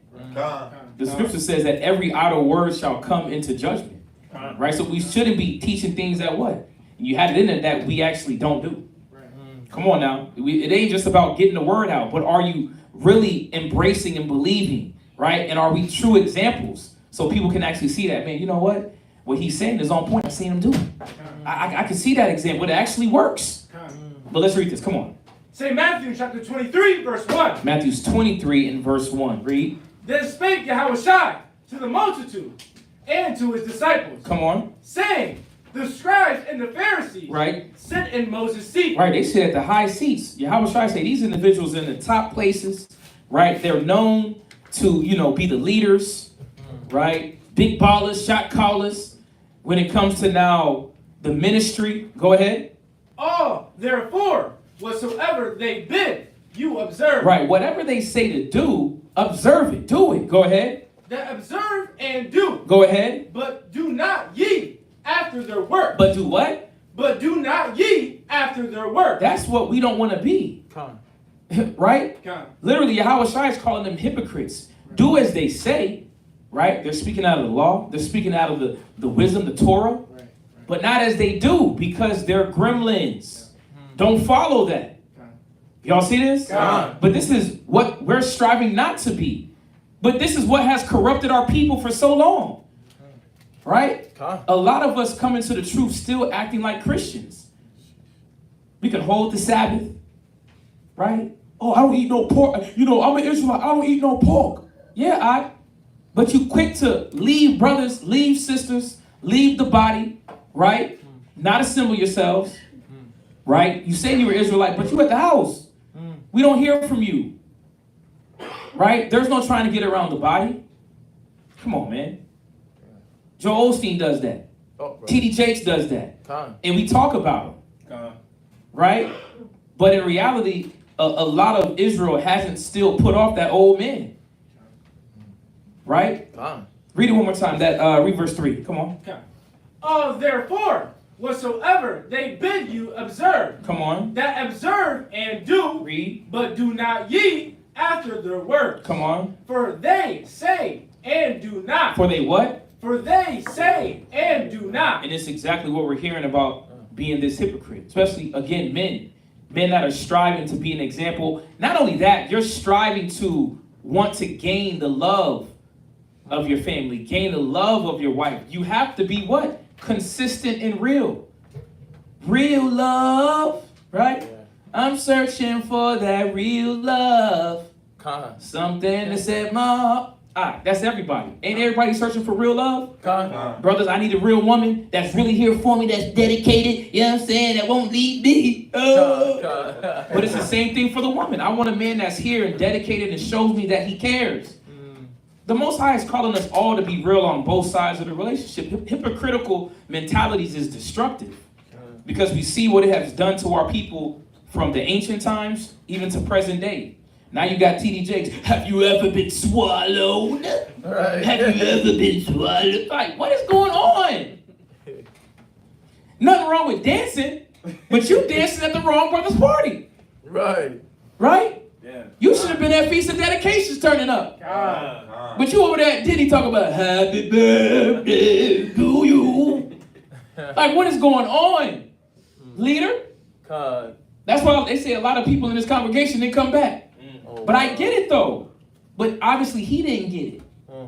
Now recognizing all the things that you were teaching, but look where you was at. Right? Yeah. And mind you, we know that Yahushua is with the publicans, right? The sinners, right? But do you think he was really probably in them 2 o'clock in the morning sessions? You think he was there by himself? Nah, he had men with him, man. Come on. Y'all see this? Oh, wow. Yeah. And go to Luke chapter 11, verse 46. They don't do what they say. Right. T.D. Jakes, Jordy Brent said T.D. Jakes scares. Come on, man. They all do. Joel Osteen too. Joel Osteen, he never changes his demeanor. God, right on time, whenever you need him. You know Psalms 92. Wow. The only time I think I seen him snap was on that plane footage with his rib. I think it was something with I think it was rib snapped on somebody. But these individuals are not real. Wow. These are literally demonically possessed people. Precept again, sir? Which one? What we just went over? Luke. Oh, Luke 11:46. Go ahead. Luke chapter 11, verse 46. Everybody there? Go ahead. And he said, woe unto you also, He said, destruction unto you also. Talking about the Pharisees, right? Sadducees, read. ye lawyers. You what? Ye lawyers. And what are we? We lawyers. Priests, teachers, read. For ye led men. We what? For ye led men. And laid. For ye laid men. And right there, right now, you can put women, right? And in your mind, you say your woman, right? And if you don't have a woman, you say brothers, you say your auntie, your uncle, because you know the knowledge. Or you think about an interaction you had with somebody that's in the world that don't know the knowledge and you mistreated them. Think about that, read. With burdens. You with what? With burdens. Read. Grievous to be borne. You put hard labor on them. Mental, physical. They call that what? Mental, physical abuse. He was either mentally abusive or he was physically abusive. Psychological, right? And that right there, you couldn't even board yourself. You couldn't even board the things that you putting on them. You gotta be humble. You gotta be meek. But you struggle with that same thing. And then when somebody brings it out to you, you fight against it. 2 or 3. They said you got 7 watchmen telling you the same thing, and then you ain't listening to it. Right? You got 7 watchmen come to you say the same thing. You stubborn. You doubtful. You need to be more careful. You need to counsel more. You got to watch out for these worldly individuals. They don't care about you. I know they're your family, but listen, you got to understand. They're not in the truth. They're not dealing with the word. Somebody come to you and tell you how to move, how to show you how to move around with the scriptures, and then you fight against it. But you go back and you share those same exact scriptures to your rib. Double standard. Read. What you were saying? I was just gonna say, then you get cut by somebody who not even in the word, like somebody from the world confirm what the brother's been saying in the body. Oh yeah, Khan. God. I definitely had that. John told me you gotta talk louder. He said you gotta talk louder when I'm in the mall. And then somebody said, man, you gotta speak up, man. I can't hear you. Right? And then somebody thought because I was speaking low, somebody thought I'll call him the B word. And he got tight. He said, man, what, man, who you talking to, man? And he kept on walking and saying stuff. I was like, damn, I didn't say, why you thought I called him a B? I didn't even say the B word. God. But because I was talking low. God. So I was supposed to pick it up what? I had to learn my lesson. God. I had to learn my lesson because I want to learn it from what? Just hearing. God. But we don't have to go that way. You don't have to go that way. You don't have to be the hypocrite that had to learn through what? The butt whooping. A physical, a spiritual repercussion come from the Father. Right? You don't have to go that way. It can be simple as you just listening. We don't have to stay fake. We don't have to stay fake. You can come back. You can come in here and be renewed and be sincere. Not the way like you in the world. You trying to develop a 2K my player. I'm gonna take DMX voice. I'm gonna take Snoop Dogg's hairstyles. I'm gonna take Wiz Khalifa's smoking style. I'm gonna take the ways the game sags. You taking characters from bad characters. You taking characteristics from bad characters. That develops fake personas because all their personas are fake. All these cats getting butt broken. Right? They still getting butt broke. So we taking sodomite traits. Talk about they some thugs, man. God. They taking them Diddy dubs. Right. You don't want none of those. That's what they're doing though. But that's what we've been building up our characteristics after. People that's been doing sodomite acts to become rich. That's what we know. Right? But we gotta get rid of that because that's what? Effeminate. Because what they train a husband to be? Emotional. Right? They train a husband to be emotional and they train them to do what? Not talk it out, not figure it out, not do all the stand to figure out how can we make this work? How can we get this relationship on the right track? They do what? They get upset. I'm gonna come to you on you right now. And Taj had his hand up first. Hey, they do all to do what? They just give up quick. And they all end up running through the same chicks. And vice versa, right? For the woman, they just jumping around. They just giving up quick, jumping ship. Right? But we gotta do what? We gotta stop being, we gotta attack ourselves first. Right? Read. And ye yourselves touch not the burdens. You see that? Read that precept you read before first, just to reestablish what it's saying. For ye laid men with burdens. Mental and physical labor. Right? But read. Grievous to be borne. And it was hard. It was hard. But the Most High puts hard labor on us, so it's understandable. But the point here is saying what? Read. And ye yourselves touch not the burdens with one of your fingers. You just want the title of a husband. You just want the title of I have a woman. Or to enjoy the benefits. Con. Right? You just want the benefits that come with it. But you don't really understand and really value the true understanding of what Most High calls marriage. Right? Con. Teamwork make the dream work. You don't really understand that. And you don't really understand yourself because the hypocrite holding on to the what? The fake persona. Con. You see that? Con. What would you gonna say, Taj? So I was watching Crimson Care. Who? Yeah, so she was basically going in on Jonathan Majors. And she was basically saying how, the black woman need to stop saying that the white woman has, the only reason he in that situation is because he ain't having a black chick. When basically the black woman's been doing the same thing to the black man for however long. And she was saying basically that how Jonathan Majors, he was dressing like a effeminate or doing a lot of effeminate things and portraying that thing.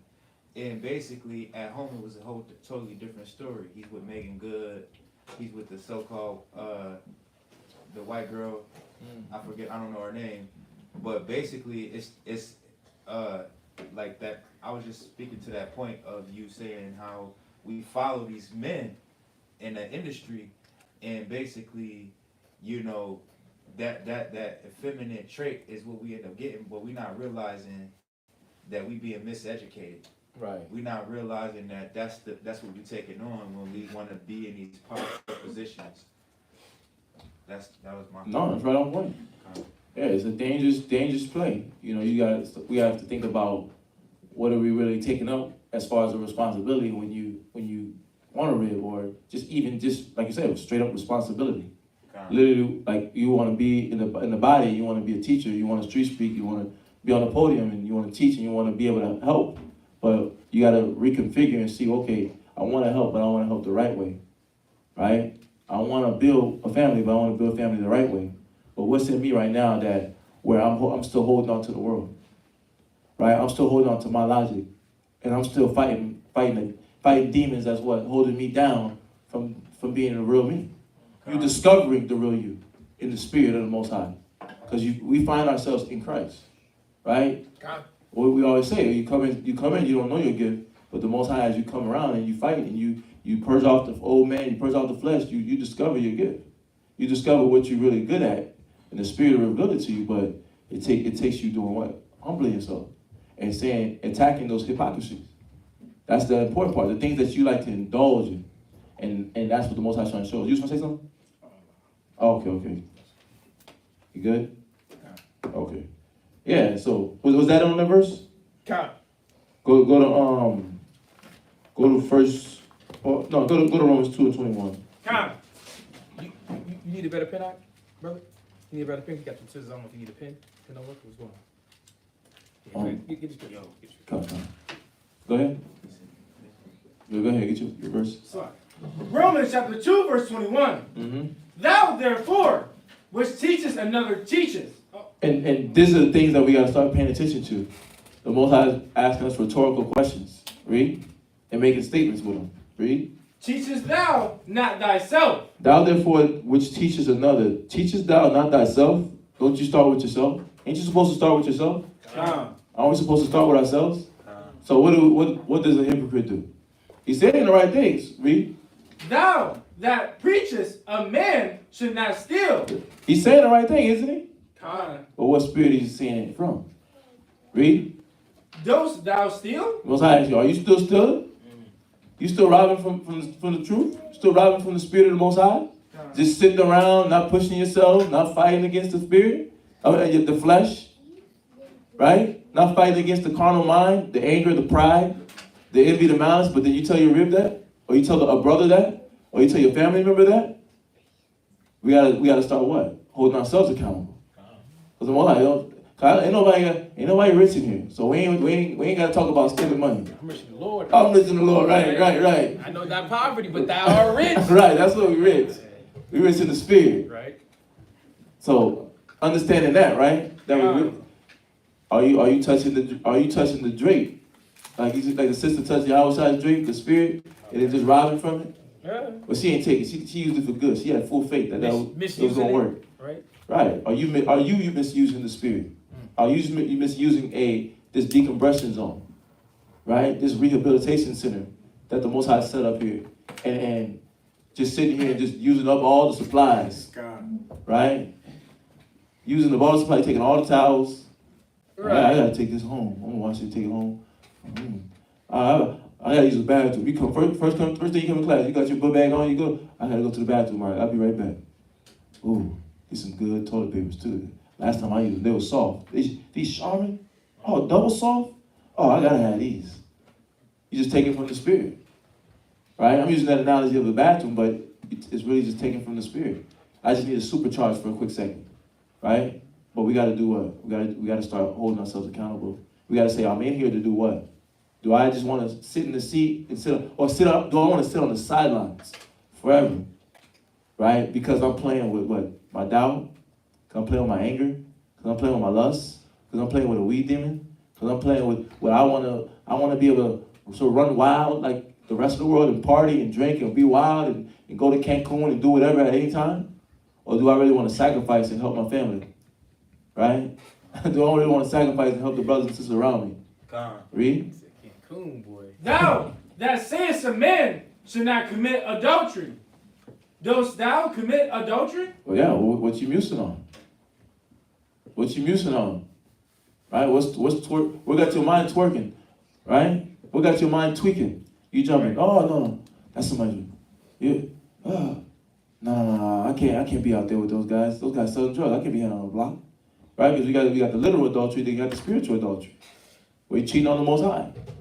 Right? You cheat on the Most High for a dope dealer. For your dope dealing cousin. Right? You cheat on the Most High for your granny. Right? For your auntie. You want to go hang around with your auntie and them, see what they talking about, because they make you kick and giggle. Brothers be too serious. So you got to go hang around people that just want to crack jokes all day. Is that what it is? You hiding amongst the trees? That ain't gonna check you. Yeah. God, nobody that's gonna check you. Nobody that's gonna make sure you on point. Right? Learning to be a brother, learning to be a husband, right? Learning to be a guy is about wanting to be developed to be on point. You know why I say that? Because I remember when we moved to VA, I was sharp. I'm like, damn, okay, I'm about to be living with Zion. That's gonna be intense. But I said to myself, in that same moment, I checked my mind. That's what you moved out here for, to get right. That's what you came around for, to get right. So you don't stay the same. So you don't be sick. So you don't be double-minded. So you don't be moving slow. So you don't be just in hibernation mode. You get active. So you got to check your mind when your mind tell you some stuff like that. Oh, that brother's going to be on you. Oh, that's just going to be on y'all. You got to check that mind. Because you don't realize that you're saying, I don't want help. Right. I don't want righteousness. That's that mind that you got to see that mind is destructive. That mind will get you in a bad situation. It will have you walking in darkness. And you'll be playing with darkness. You don't even realize it. You think you're bouncing a basketball. You're bouncing the devil. In and out of your life. You got to be careful. Read. Thou that abhorrest idols. Dost thou commit Sacrilege. Oh, these churches, they be worshiping Hail Mary. I don't know what's wrong with these Christians. They over here with this cross. I don't know what's wrong. We say that, right? Oh, I don't know why she just so obsessed with. She got her granny in a what they call that when you when you grind up when they die and you, cremation. Oh, yeah. She got my grandma got a cremation table. She worshiping devils, man. I ain't going over her house. You upset about it and everything. But what you idolizing at home? Pornhub. Con. Oscar and fame, booty worship. Con. Yeah. Body worship, food. Listen, you got cats that love food. Food. Con. I just want to look at food. Right. Right? You on Pinterest for food. Right. I get you trying to make a meal, but dang. Con. Right. Go ahead. That cat, KD. What Like he was singing. He was singing. Mac and cheese. Like cheese. Go ahead. So, thou that makest thy boast of the law, through breaking the law dishonorest, thou God. Did you consider this? And that's why he ended with, at that point, well, what he was trying to make with this point from 21 to 23, he's like, did you consider that that's what you're doing? That you're dishonoring the Father in all that? That we dishonor the Father when we not upholding ourselves in our relationships, whether it be marriage or brotherhood, right, or sisterhood? Read. For the name of God is blasphemy among the Gentiles through you. And that's what we end up performing. That's what the hypocrite end up becoming. That's what we end up being. Just literally hypocrites, and we blaspheme the name of the Most High. We make the Most High's name dishonorable before everybody, right? I'm thinking about close, your family members. You make the Most High's name dishonorable in the eyes of your family members, because that's who you're trying to touch. When you first come in, that's always everybody's first question. Man, I'm trying to get my mom to see the word. I don't know why she don't see it. I don't know why she don't understand. I'm trying to get my brother to see the word. I don't know why he don't understand. Well, work on your example first, because your example can teach them. And then now when you start talking, your actions is lining up with what you're trying to teach them, and then you'll actually learn the correct method on how to actually deliver the word to them, to where you don't overbear, right? But it takes you practicing it at home first with your real, right? Not being overbearing, not being. We say overbearing, but let's use the scripture word. You're not being a lion in your house. It takes you practicing it at that moment, and it's important. But we want to understand that the Most High wants us to step up. This is about stepping up. This class is about just let's step up and let's be better. But let's first see where we're not being better at. What's holding us back? The spirit of hypocrisy is one of the things, right? So go to 1 Corinthians 8:10.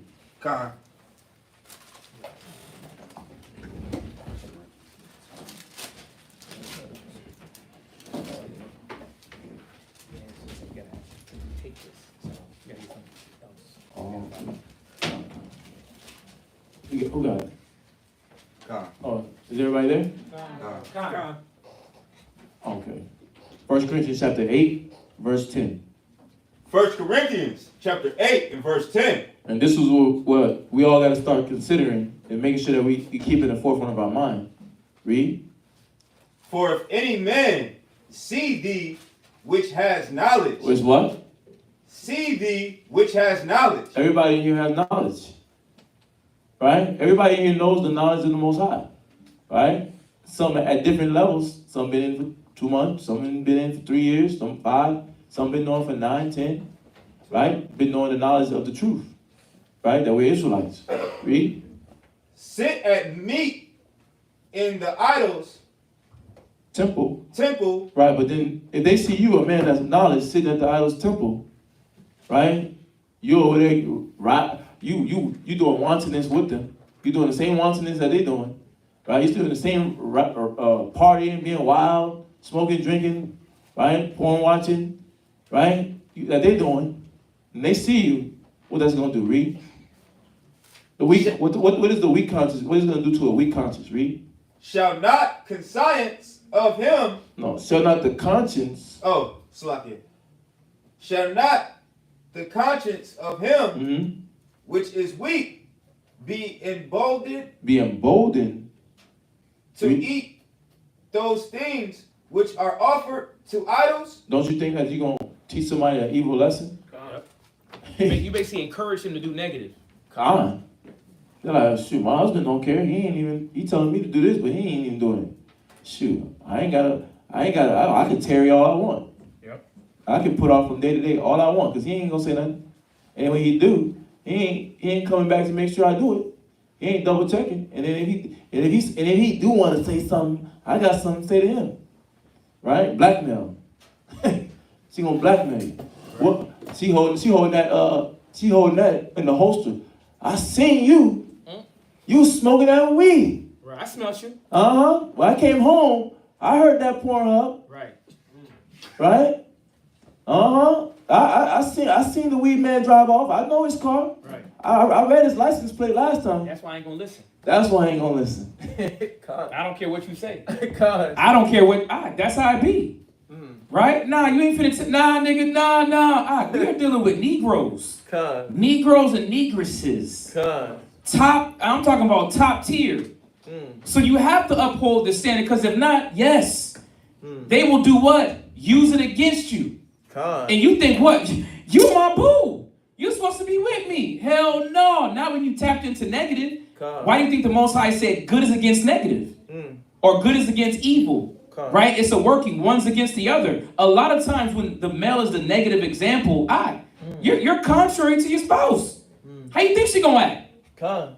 She's not gonna be with that, especially if she's a righteous woman. God. She's not gonna be with it. This is why we have to do what? Maintain the standard. But it goes the opposite way as well. Come on now. Sisters too.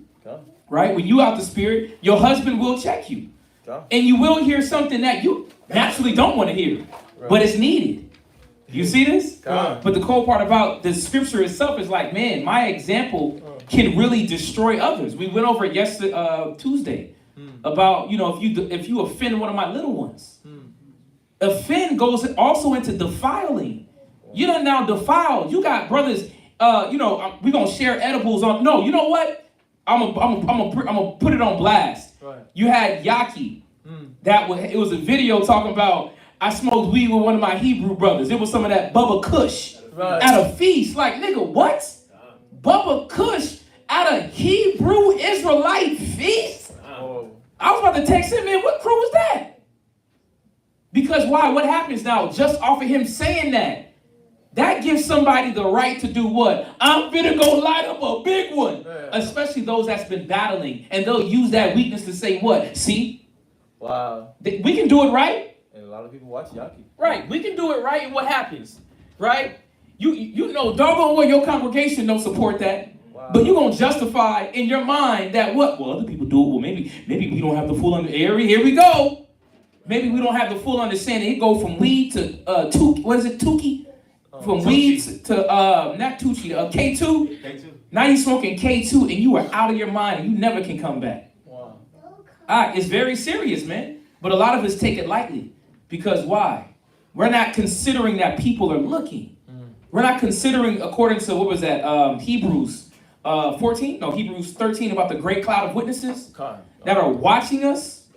You see this? That now we're justifying what? Laziness. We're justifying foolishness, thievery, cussing. Listen, sisters, when you get out the spirit, when you get the stank face, you get the resting, you know what face. And another sister sees it. What does she think? Well, that sister did it. I can do it too. And then it goes down to your child. Now your children are doing it to you.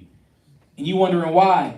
They're looking at you like that. Well, who do you think they got it from? Well, that's funny. Just what you were saying, I seen a clip, a YouTube short. Right. The lady said, you need to work on your attitude. Look at that. He said, the little boy said, well, if you have any complaints, grieves or grievances, go to the manufacturer and the supplier. Yeah. Damn, right. Damn, pointed to her. I was like, that was mom? God. Come on, huh? Yeah. You got to bear witness. God. Yeah. He pointed to his dad. He pointed, and then his dad tried not to laugh. No, he pointed to his mom, and then his dad tried not to laugh. Because he was like, damn, that's on point. Read. Back in Corinthians. Damn. Oh, yeah, he's supposed to be. Verse. Still be there, man. Oh, God. Verse 10, verse 11. Come. Go ahead. And through thy knowledge, And then through thy knowledge, read. the weak brother perish. And what knowledge? That knowledge of evil Come. that you've given yourself to, that knowledge of nakedness. That knowledge of wickedness that you've given yourself to. You over here at the idol's temple, or the things that you've given yourself to, right? More modern, right? The weed, the liquor, the porn, the doubt, the envy. Let's say the spiritual things, right? The anger. That anger jumping around. It's literally, because you got to literally understand that these are all spirits. And when you just say spirits, like, spirits, anger, spirit. No, there's a literal demon whispering anger into your ear that you don't physically see, because he's not in the physical realm. He's in the spiritual realm, and he's literally whispering, hey, yo, go argue with your rib. Damn, y'all should argue with my rib. Hey, that brother, he didn't say shalom to you. He got a problem with you. Hey, yeah, that brother got a problem with me. There's a literal spirit feeding that thought, and we're not supposed to play with that. So when they're saying something, spirits, when you hear a brother say lust, doubt, they're talking about there's a literal demon standing next to you trying to feed that to you. And we're not supposed to feed into that, because that thing is destructive. And that thing will destroy you, but you will feed that and pass that on to the weaker brother. Read. Tosh?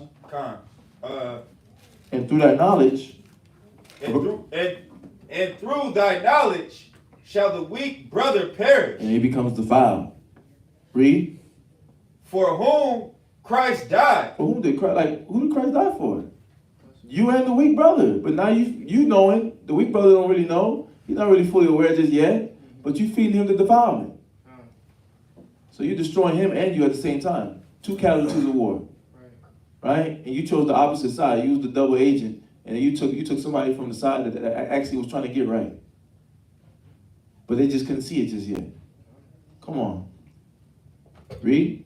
But when ye sin so against the brethren, and wound their weak conscience. When you wound that weak conscience, right? What happens? Ye sin against Christ. Yeah, when you wound your wife, when you wound your son, when you wound your daughter, you sin against the Most High. And through Christ, right? Christ being the king. Because he left us an example. But now he's sinning when you give him that lackluster love. That lackluster example. That's why we saying what? We gotta step up. Yeah. Why do you think just the nation, our nation, so-called Black, Hispanic, and Native Americans is so corrupted, just dealing with men in general? Right? We have the dope boy mentality.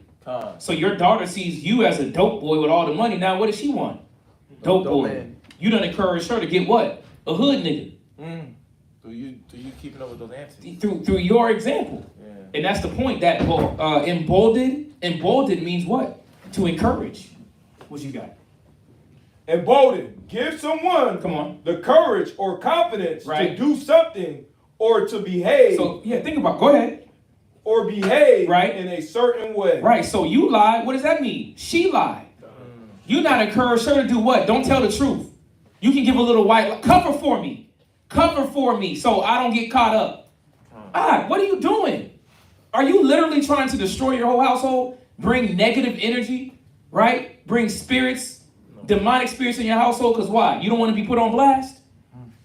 So now you encouraging what? Your rib now to embody and to be emboldened, encouraged to lie. But then we're gonna get mad when what? She start lying to you. Well, nigga, you taught me. Very destructive. Y'all see this? But this, and I'm gonna say this, just this understanding that you're bringing out, it shows forth why a lot of brothers, man, they're unskilled. Like going over these topics, like we're not thinking about being the example or people looking at us and actually mimicking us. We just think, what? I could just say the law, I can street teach, and I'm good to go. Oh, no, sir. There's so much more that's involved in being a leader, a teacher, right? And understanding that we need to be productive for the nation. Our ribs, our children, brothers, sisters. Is that it's a lot to him. And when I say a lot, it's not in a negative way. There's many things that we have to look at, and that's why the law says, or the scripture says, to strive lawfully. There's a lot of things that we have to learn as men right? Before we're able now to teach. Y'all see this? Come on, just even about being selfless and thinking about the next man or woman, right? I can't do A, B, and C. Why? Because think about it.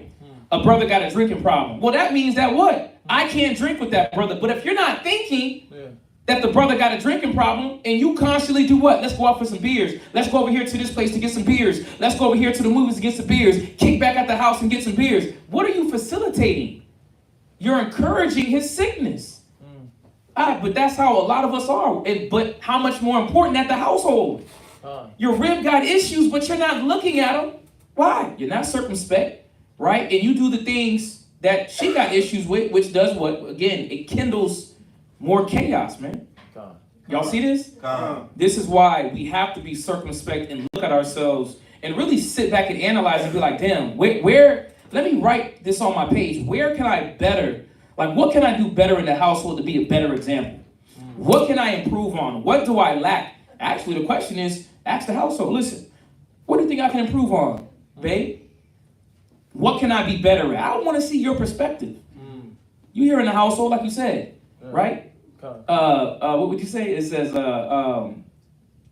you said about work together. You said, Rangers. Yeah, teamwork make the dream work. Well, if we're a team, well, let me have an executive meeting with my teammate to understand what's in her mind.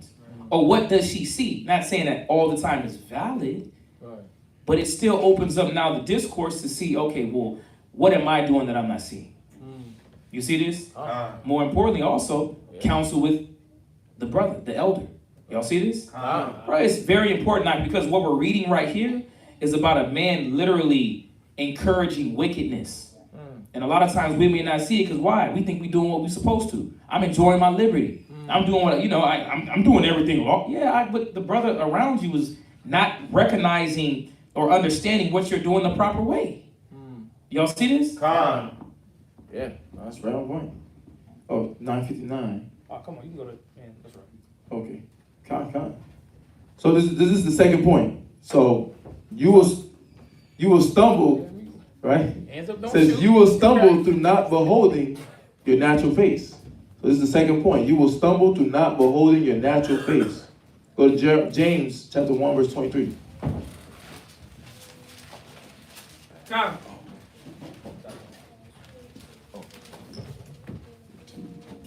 Okay, con. Who got it? James. Oh, sorry. You got it. No, you got it. Sorry, I didn't know if you wanted me to say it. No, you got it. James chapter 1, verse 23.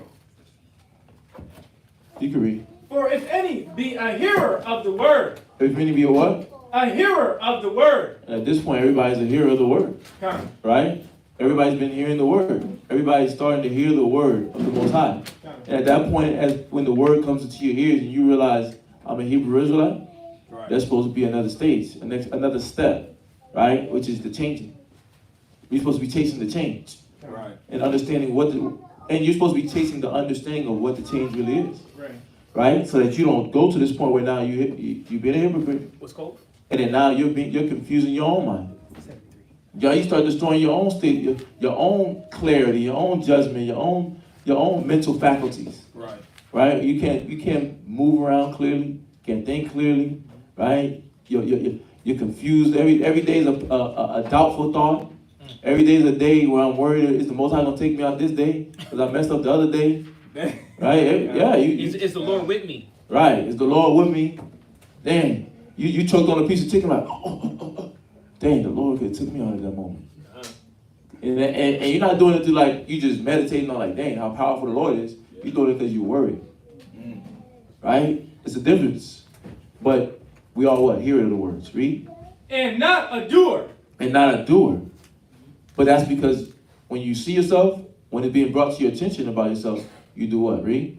He is like unto a man beholding his natural face in a glass. In a what? Glass mirror. You see your face, you're like, damn, I'm filthy. I got pride, I got doubt, I'm lazy, but I'm concealing these things. I'm being a hypocrite about it. Damn. And you hit yourself with that water, Walk out the house. No, I'm good. Let me ignore it. Let me ignore it. Read. This is what that part gonna say. Let me ignore it. Read. For he beholdeth himself and goeth his way. Nah, something was wrong with the mirror. That mirror had a smudge, it had a crack. It was imperfect. It don't understand me.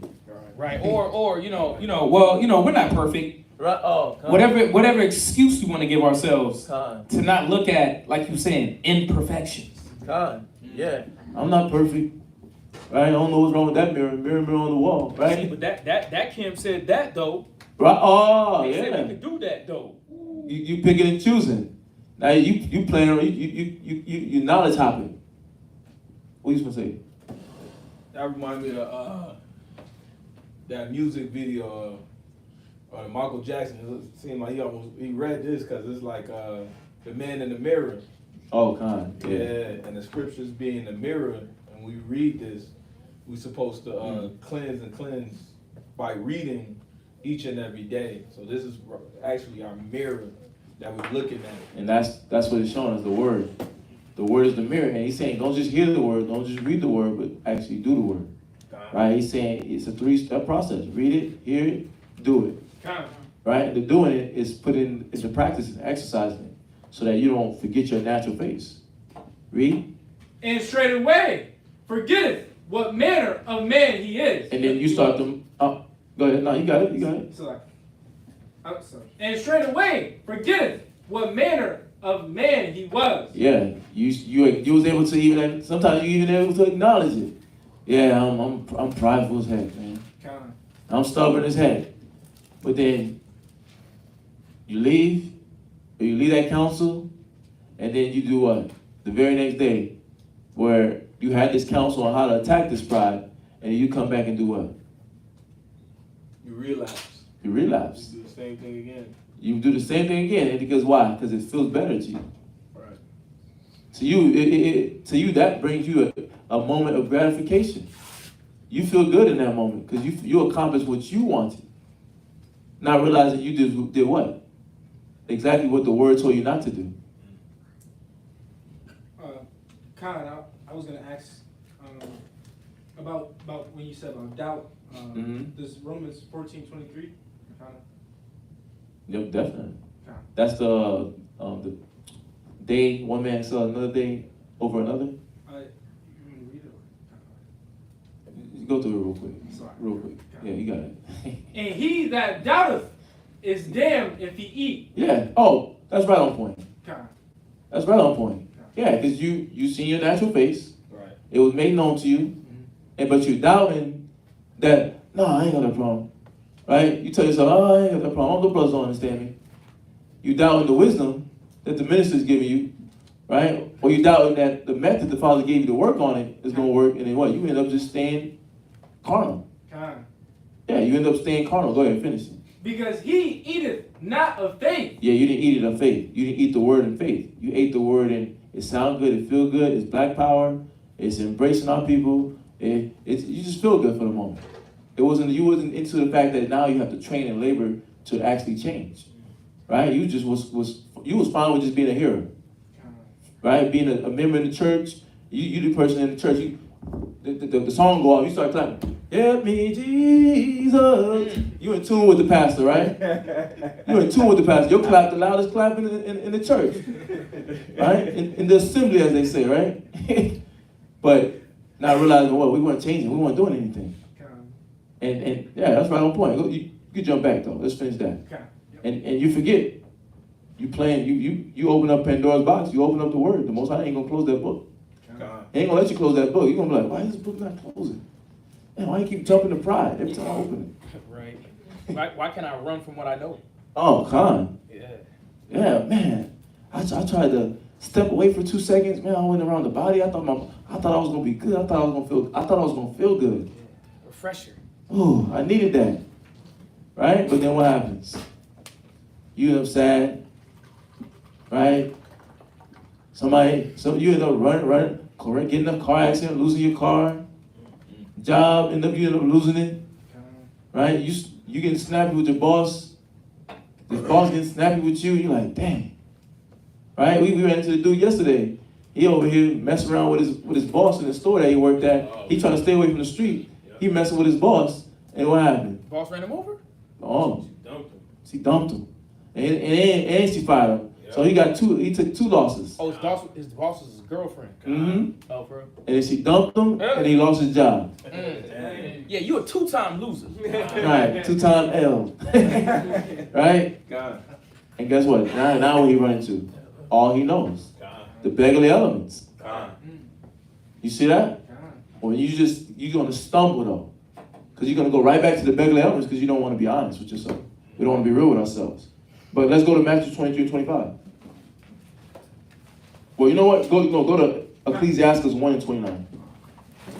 Go to Ecclesiastes 1 and 29.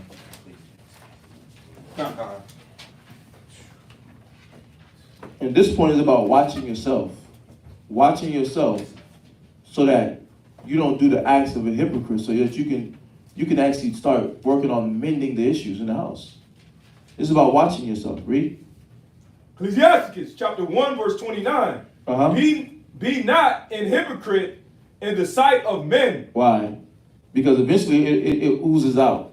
The pride ends up oozing out. If you run around long enough, everything starts to ooze out of you, right? The laziness starts to ooze out of you. The pride starts to ooze out. The doubtfulness starts to ooze out. And then the reason why those things are there still starts to ooze out. Because you ain't fighting for change, right? Your mind is still thinking about partying, drinking, and being young, being youthful. And you're not thinking about the spirit, growth, family, nation. And the Most High like, don't be a hypocrite inside of men. You gotta be careful what comes out of your mouth. Read. And take good heed what thou sayest. You see that? Take good heed what you're saying, because how you say what? What thou speakest. Oh, what thou speakest, right? You gotta take good heed, because he's like the next couple of words could be you can either learn, get right, or you start speaking. And every time you start speaking, you don't even realize you're stumbling. Because why? Your mind ain't on trying to change. And then you speaking these words to somebody, you affecting them, but then you put yourself in adding unto sin. You put yourself in that predicament. So the Most High is going to do what? Have you stumbled? Because your path going to be darkened. Go to Ecclesiastes chapter 1 and 30. Oh, the same chapter. And this is what ends up happening. Read.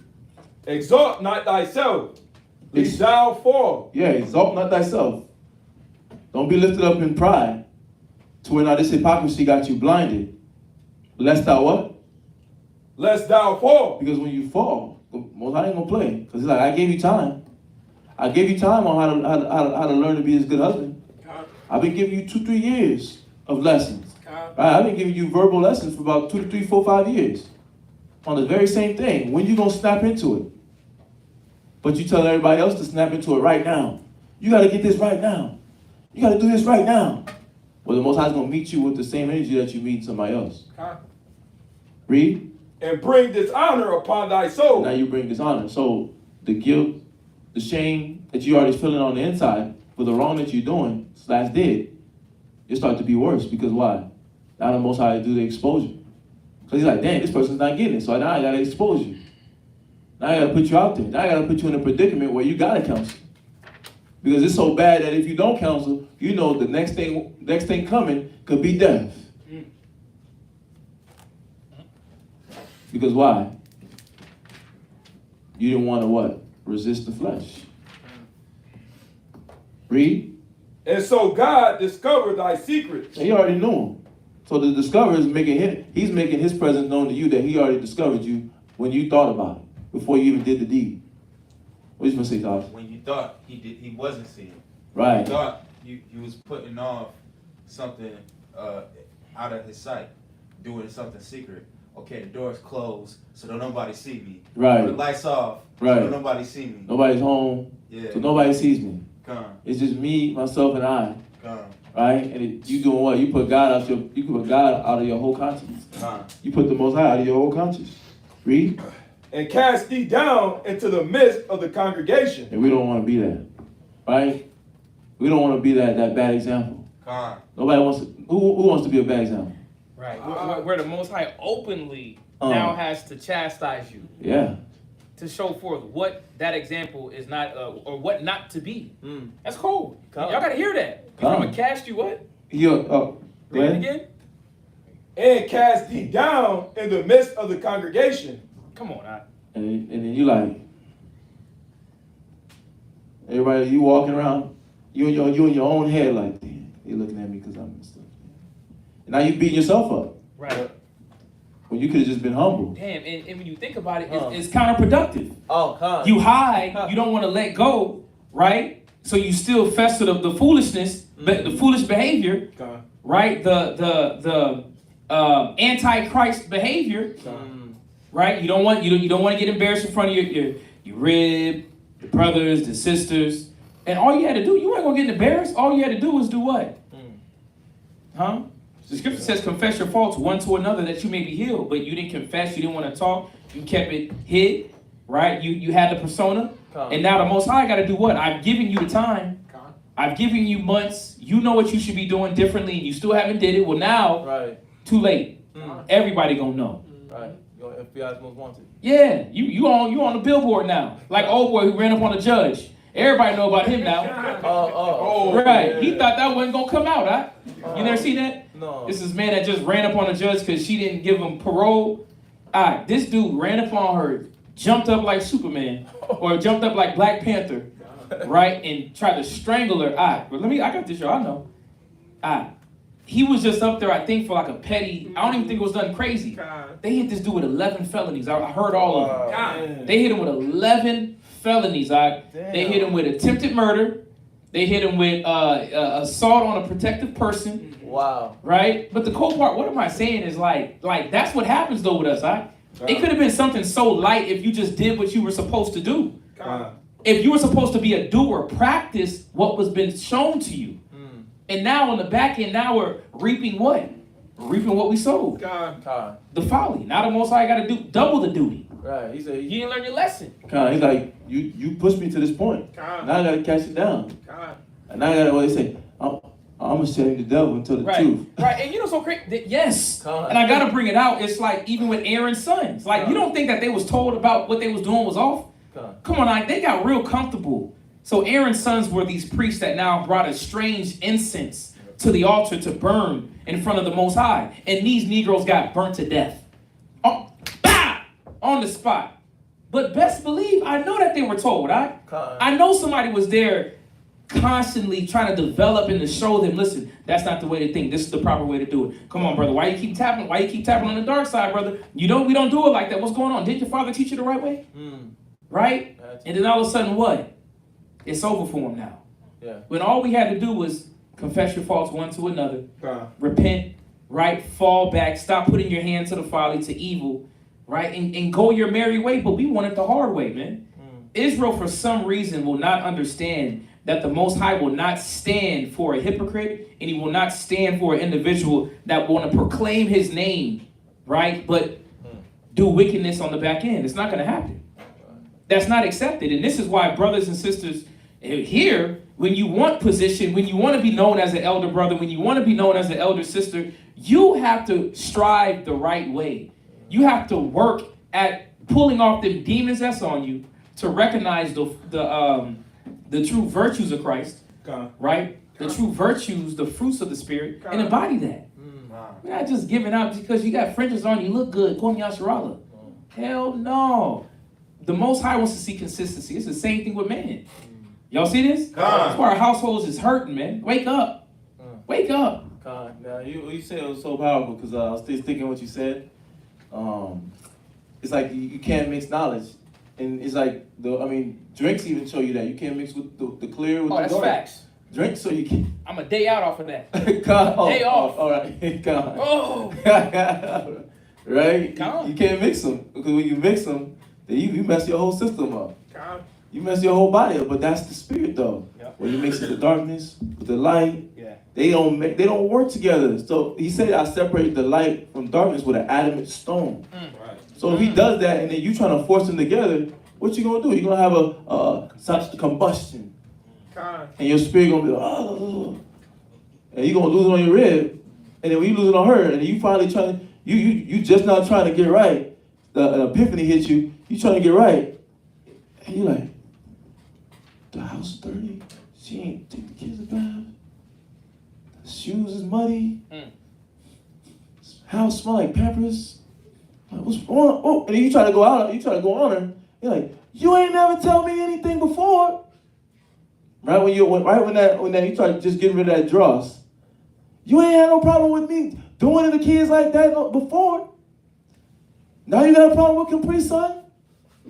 Capri Sun? Yeah. Oh, right. Right. Got mustard abstract. So now you miss the health as well. Right. Right? Nigga, we was eating Big Macs together. Right. You was Mr. Pork Chop. So you trying to say you Mr. Lamb Chop? Right. Or you fancy now? Damn. God. What are you supposed to say, Taj? I don't know. I was about to say junior Okay, bacon cheeseburger. Right. Junior cheeseburgers. Junior bacon cheeseburger. Right, junior bacon cheeseburgers. Now you want to talk about turkey? Junior bacon cheeseburger with no bacon. Right. And they can't have that. They got mushroom abstract. Yeah, Capri Sun does. Come. Yeah. Right. When you struggling to adapt, she gonna struggle to adapt. Con. Read on. And cast thee down into the midst of the congregation, because thou camest not in the truth to fear fear of the Lord. You gotta pause right there, because thou camest what? Because thou camest not in truth. But they take this back to the very first definition. A person who indulges in hypocrisy. A person who professes beliefs and opinions that he or she does not hold in order to conceal his or her real feelings or motives. Yeah. So the Most High like, okay, he's trying to hide. He don't know I see him. He's like, he don't know I'm the best catcher at hide and seek. He must don't know that. He must be trying to think I'm playing games with him. So now I gotta cash you out. I gotta cash you out because you playing around. But that took us right back to the first definition. It says, because thou camest not in the truth and to the fear of the Lord. Because you didn't come really trying to learn how to fear the Lord and to have your heart established. Read. But thy heart is full of deceit. And because your heart is full of deceit and hypocrisy, now you're in that whirlwind mentally. Now you're in that whirlwind where you keep trying to mix the drinks. Now I'm gonna try it. Maybe I didn't get the balance right. I don't know. The brothers, that ain't the spirit. They keep saying that's the spirit. The spirit brought it out. The spirit brought it out. No, brother. Yes, the spirit brought it out. But you over there playing around in your mind thinking that, no, that ain't it. That ain't what happened. I just slipped up. I just forgot to put the, what they call that? With the weed thing? The bomb. What they call those little smoke? Those little sprays? Vapors? The spray that they put in the car? Blunt effects. Yeah, I got to spray the blunt effect. That's the only reason why I got caught. Right. That's the trick in your mind. You don't realize Satan playing that trick. So I ain't spray the blunt effect. Right. Nah, nigga, they put on the spirit that it was Israel, boy. God. This is the last point. Revenge your disobedience. Revenging your disobedience will destroy the hypocrite mindset. So this is the remedy to that. Revenging your disobedience will destroy the hypocrite mindset. 2 Corinthians 10:6. 2 Corinthians 10:6. Who got it? Oh, you got it. All right, Con. Revenging your disobedience will destroy the hypocrite mindset. Go ahead. 2 Corinthians chapter 10 and verse 6. And having in a readiness to revenge all disobedience. So how do we make our life easier? How do we make the family lives easier? How do we make the body's life easier? Right? Having a what? Having in a readiness. So how do I fix my example? I have to be ready. Ready to do what? Read. To revenge all disobedience. I have to be ready to revenge all my disobedience, all my pride, all my lust, all my doubt, all my malice, all my deception. By what? Eradicating the fake persona. Right? The fake standard. I gotta take that all out. I gotta change and become this new man. Read. When your obedience is fulfilled. But that's when you'll be able to speak in balance. That's when your word will have power. You say, Yahushua came, when he spoke with power. There was an effect behind it. Because why? He was upholding the standard. He made sure his example was sharp. So by the time when he started teaching, he was ready. And nobody could speak against him. And then he had enough poise and composure to be able to do what? Give the biblical, the spiritual response, the spiritual answer. But for us to get to this stage, we gotta start being ready. That readiness means like, I'm not waiting for tomorrow. I'm gonna do it today, because I was talking with this about a brother the other day. Change don't have a look. It don't have a moment. It don't have an instance. So when you chasing the change and you like, I'm gonna read this Bible verse for this, I'm gonna read this chapter in the Bible for a week, and you thinking the change is gonna pop up after that week, you tricking yourself. You playing yourself, right? And you gotta remember, well, they say tricks are for kids. So the devil playing you with that trick, because the change don't have a look. So if you got a meter, if you got a time set, a month set for when the change gonna happen, you playing.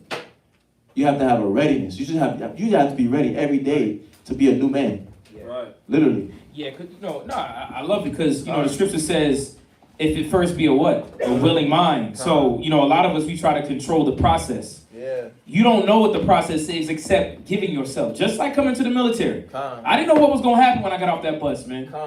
All I knew, I signed the paperwork, I gave myself, I threw away my cologne, and it was about to go down. That's all I knew. But it's the same thing with the Spirit of the Most High, like you're saying, being ready to be transparent, right? To really recognize that I'm tired of dealing with these faults that I have in me, right? Like the discrepancies, the impurities. I'm ready to give it up. Yeah. Give yourself to the minute. Give yourself to the process. Yeah, man. And I mean, what's crazy was that's the mind I was telling my brother. I was coming in with that mind, like you ready to see the change, man. You ready to just see the change in yourself, but it's a labor. The Most High He wants you to fall in love with the labor. Right, you gotta be sincere. Yeah. A lot of times that zeal be so turned up that it don't really be sincere. The zeal is off of, it could have been what you seen on TV, a cat get checked. Damn, I've always been the guy that was always checked. I've never had any type of real, strength amongst friends, amongst the nations, amongst the world. Let me use the Bible and be what? A Bible bully. Right. You see that? But was it off of now understanding about healing your people? This is why the Most High, it takes time. It takes time for him to do what? To now bless you with the fruits, like it says in Ecclesiastes 6. Wait, it says, it says wait for her fruit. It says you'll wait for her shortly. One of the two, right? You won't have to wait long, but that's if you're sincere. That's if you're sincere. So the Most High is trying everybody. 6:19. Yeah, 6:19. It says, come unto her. No, it's actually 17. It says, no, that's it. No, it's 19. Come unto her as one that ploweth and soweth, and wait for her good fruits. But again, like you were saying, I need that right now. Well, why? Yeah. Why do you need it right now? And this is why the Most High is working on patience, right? He's working on, again, I'm going to keep saying it's your genuineness, man. Yeah. Because even when it comes about revenging your disobedience, you start recognizing what it takes to uproot the negative so that now you can respectfully and do it the right way for others to help them out. Y'all see this? It don't work like that, man. I'm going to just tell you what to do. Yeah. Like you said, I'm going to teach somebody to stop stealing, but I'm still a thief. Right. Yeah, you gotta break from that. And that's what that process teaches you. You can't run from that process. Because it's there to teach you to appreciate it, so like you don't become the Bible bully, right? So that you don't become the hypocrite, so that you don't just be sitting there and you're not going to appreciate any of these verses. The verse is not going to mean anything to you. You're going to read them and it's going to sound good. It's going to make sense. It's going to be like a deep quote, right? A sweet song, but then you won't be able to connect with it. You won't be able to connect with those verses because you ain't fight with them. You ain't go to war with those verses. Like, you have to literally go to war with those verses. Like, replaying them in your head in the moment, in the midst of the battle, when your mind wants to give into the flesh. That's you going to war with it and developing a connection with the verse. Because you're developing your belief in the verse. In what? The verse, right? That's God's wisdom. These are God's words. These are his verbatim words that he's given to the prophets to speak in the spirit. So everything that's in this word is the Most High speaking to you. But how can you connect with it? How can you understand your Father if you don't do what? Go to war with him. You don't go through his boot camp. Yeah, do it. Do it. Just do it. Yeah. You got to go through it. and you got to be ready to revenge all your disobedience. And when your disobedience is fulfilled, that's when you'll be able to speak the same way how Shai does. See, but a lot of us don't even know what we're disobedient in. A lot of us don't know what's wrong with us. This is why you have to come amongst you have to come amongst what? Godly men, godly women now to examine you, to show forth where the work needs to be done. Y'all see this? Come on, man. Him that commendeth himself is not commended, but he that is commended of the Most High. That's what it's about. Promotion comes neither from the north, west, south, east. Promotion comes from the Most High. Christ didn't even put himself on the altar, right? He was anointed. Y'all see this? He had to go through the process. So what now to think that we don't have to do that? I can circumvent the spirit and just, create my own tag. I'm, first apostle, of the Church of Christ. Nah, bro. Who gave you that? Who vetted you? Who made sure that you were going to do and teach the right thing to the people? That you were going to counsel, that you were going to be a comfort and a care for the people the right way. Israel got it messed up. We think it's GTA, man. Negroes think they got cheat codes in the truth, man. There's no cheat codes in this truth. You got to get, I'm going to say it like Kevin Gates, you got to get it out the mud. We have to go about this the right way. Right? The process. And again, what is the process? All we got to do is read Ecclesiastes 6. Now. Write that down in your scriptures. Ecclesiastes chapter 6. You can read that whole chapter. To get a real good understanding of what the process looks like. Right? Of now revenging your disobedience and learning obedience. Right? From the Heavenly Father. Go to Hosea 10 and 12. Just right with what you're saying. Yeah, you definitely can't. You can't, because then you won't appreciate it. And that's why it's so easy for somebody to just lose their mind. Just the things that we've been talking about with the different random doctrines that come out. It's so easy for them to lose their mind because somewhere along the way they skip the process. Yeah, they was never really rooted. And then they get upset at the teacher teaching because their mind get warped by that little feeling, and they don't appreciate the lessons. They don't appreciate the verbal lessons, and they just give up. They just give up, and their version of telling themselves that they didn't give up is them creating a new doctrine. I discovered something new. How you discover something new? You ain't go through the process.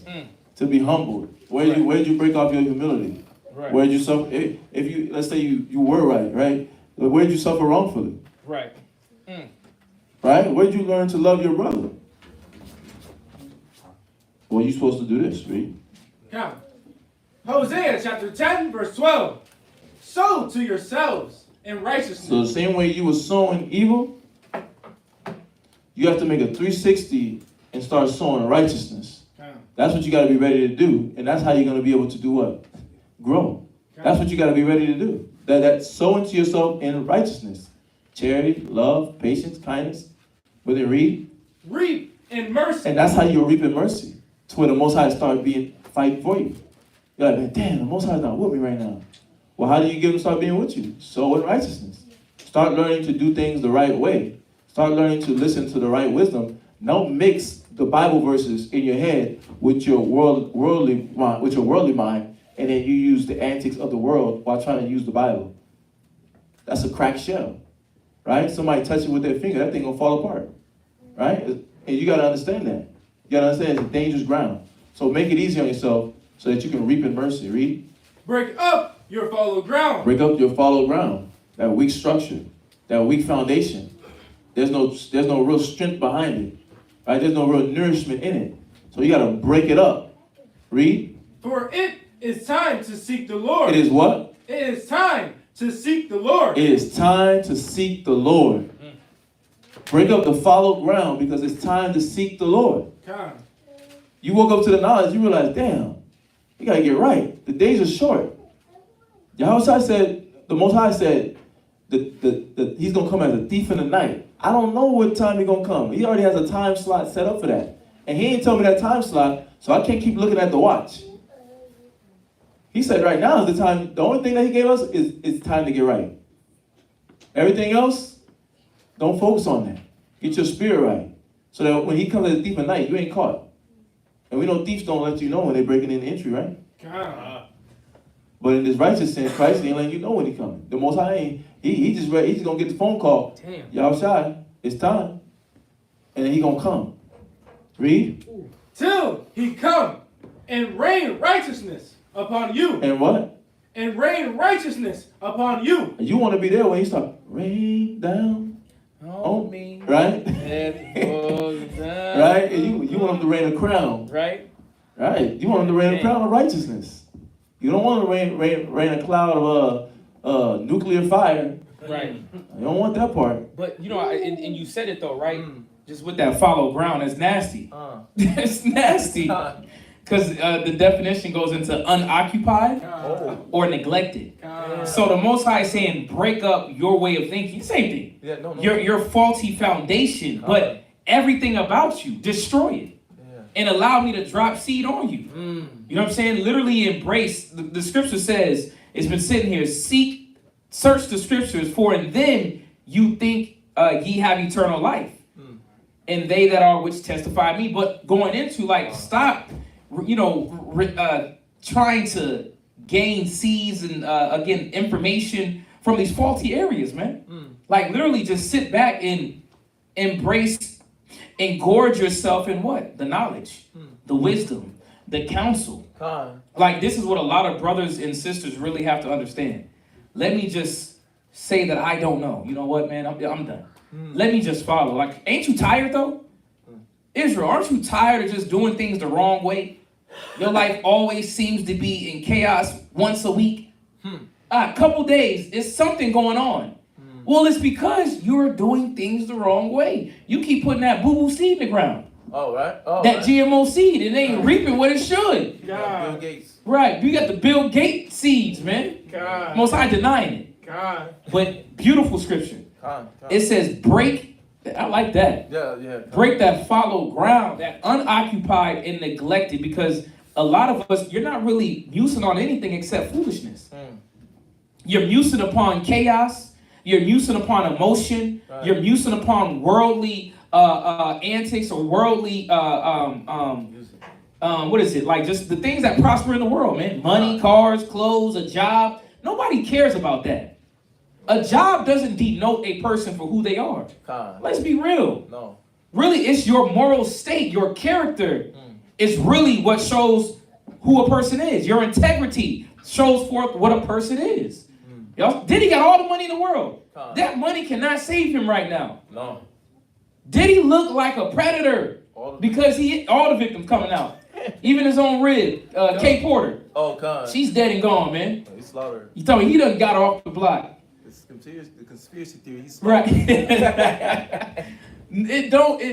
All that can't help, and that's why the scripture says that hypocrite. It says it's joy for a moment. Right. That's that Job 20 and verse 5. It says that the joy of a hypocrite is for a moment. Like, really stop thinking the way that you are before you're hurt. Before you end up getting burnt up. Y'all see this? Go ahead. Was that it on them? Yeah. Oh, okay, Khan. So now you have to go to 2 Corinthians 10 and 5. Con.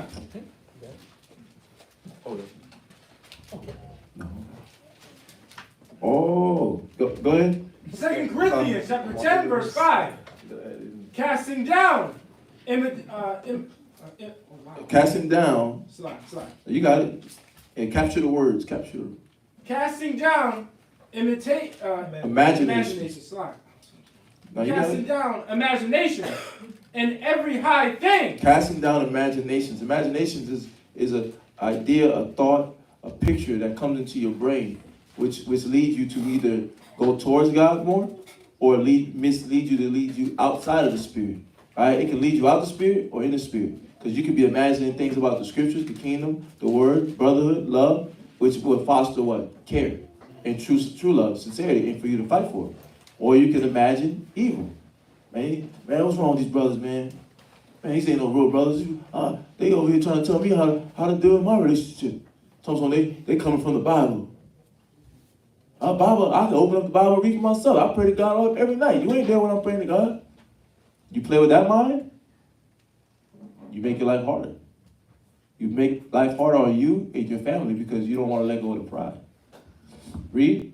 And every high thing that exalteth itself against the knowledge of Yahweh. And you gotta break down the mind. That's what, if we want to learn what's gonna destroy what's gonna decrease the rate of, single parent homes. Well, this is the way to decrease it.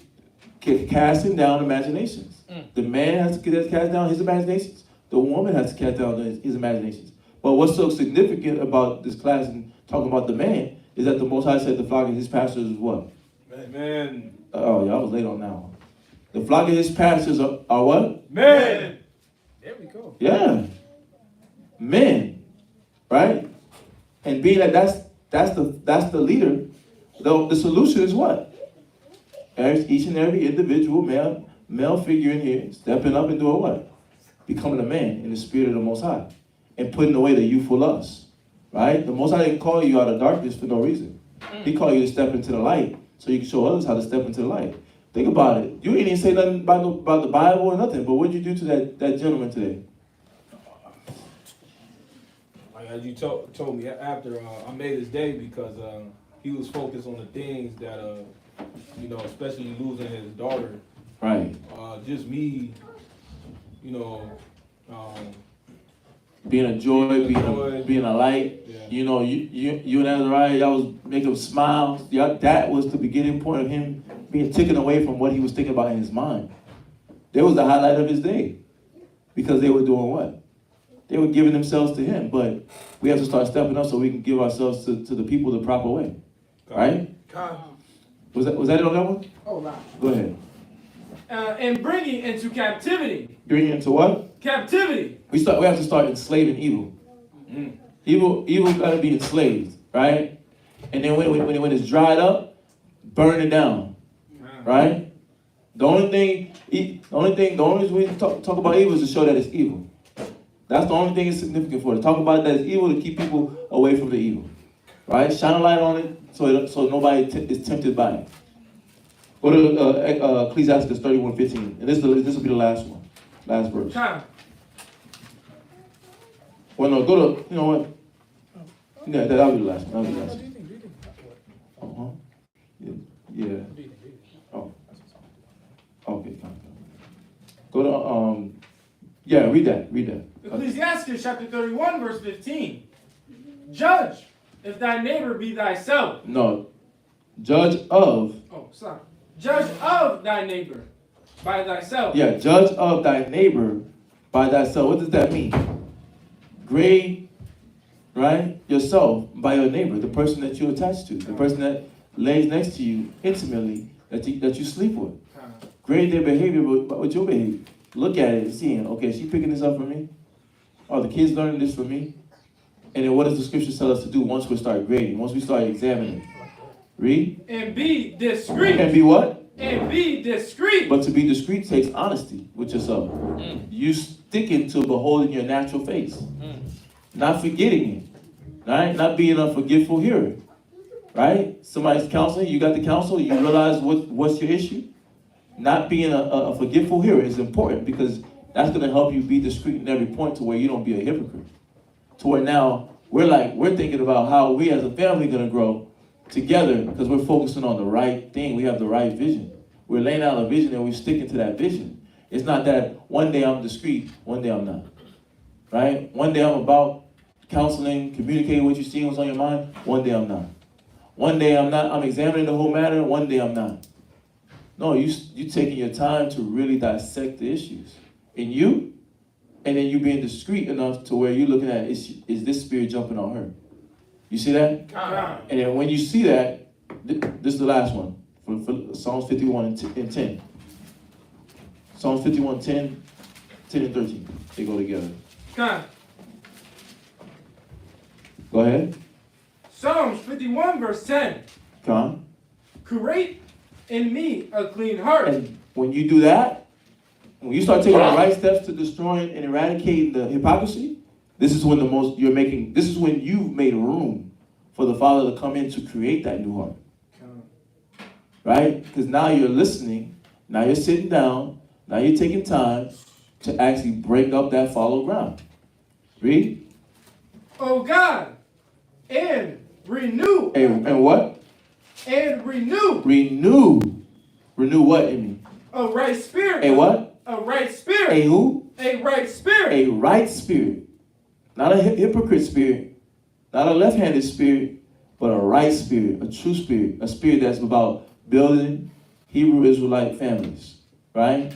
Raising Israelite children, raising Israelite women, raising up Israelite men that's going to fight for their nation. Read. Oh, and jump to verse 13. Okay.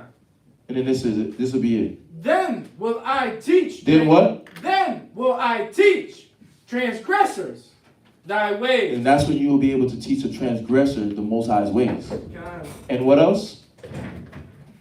And sinners. And who? And sinners. Read. Shall be converted. Shall be what? Converted. Converted, because this is what it's about. Us being converted and then converting others. Then sinners shall be converted unto who? Unto thee. Unto the Most High. And that's when a sinner is going to be able to be converted to the Most High. Because your examples matching your word. Your deeds are not slack, right? Your deeds are actually starting to match up with what you're trying to say. But you're striving for it, you're doing it the right way, you're taking the right steps, and you're doing things all what? Decently and in order. But that's class for tonight. All right? Nobody had any questions, right? All right. So that'll be class. We're going to say shalom to everybody online. Shalom.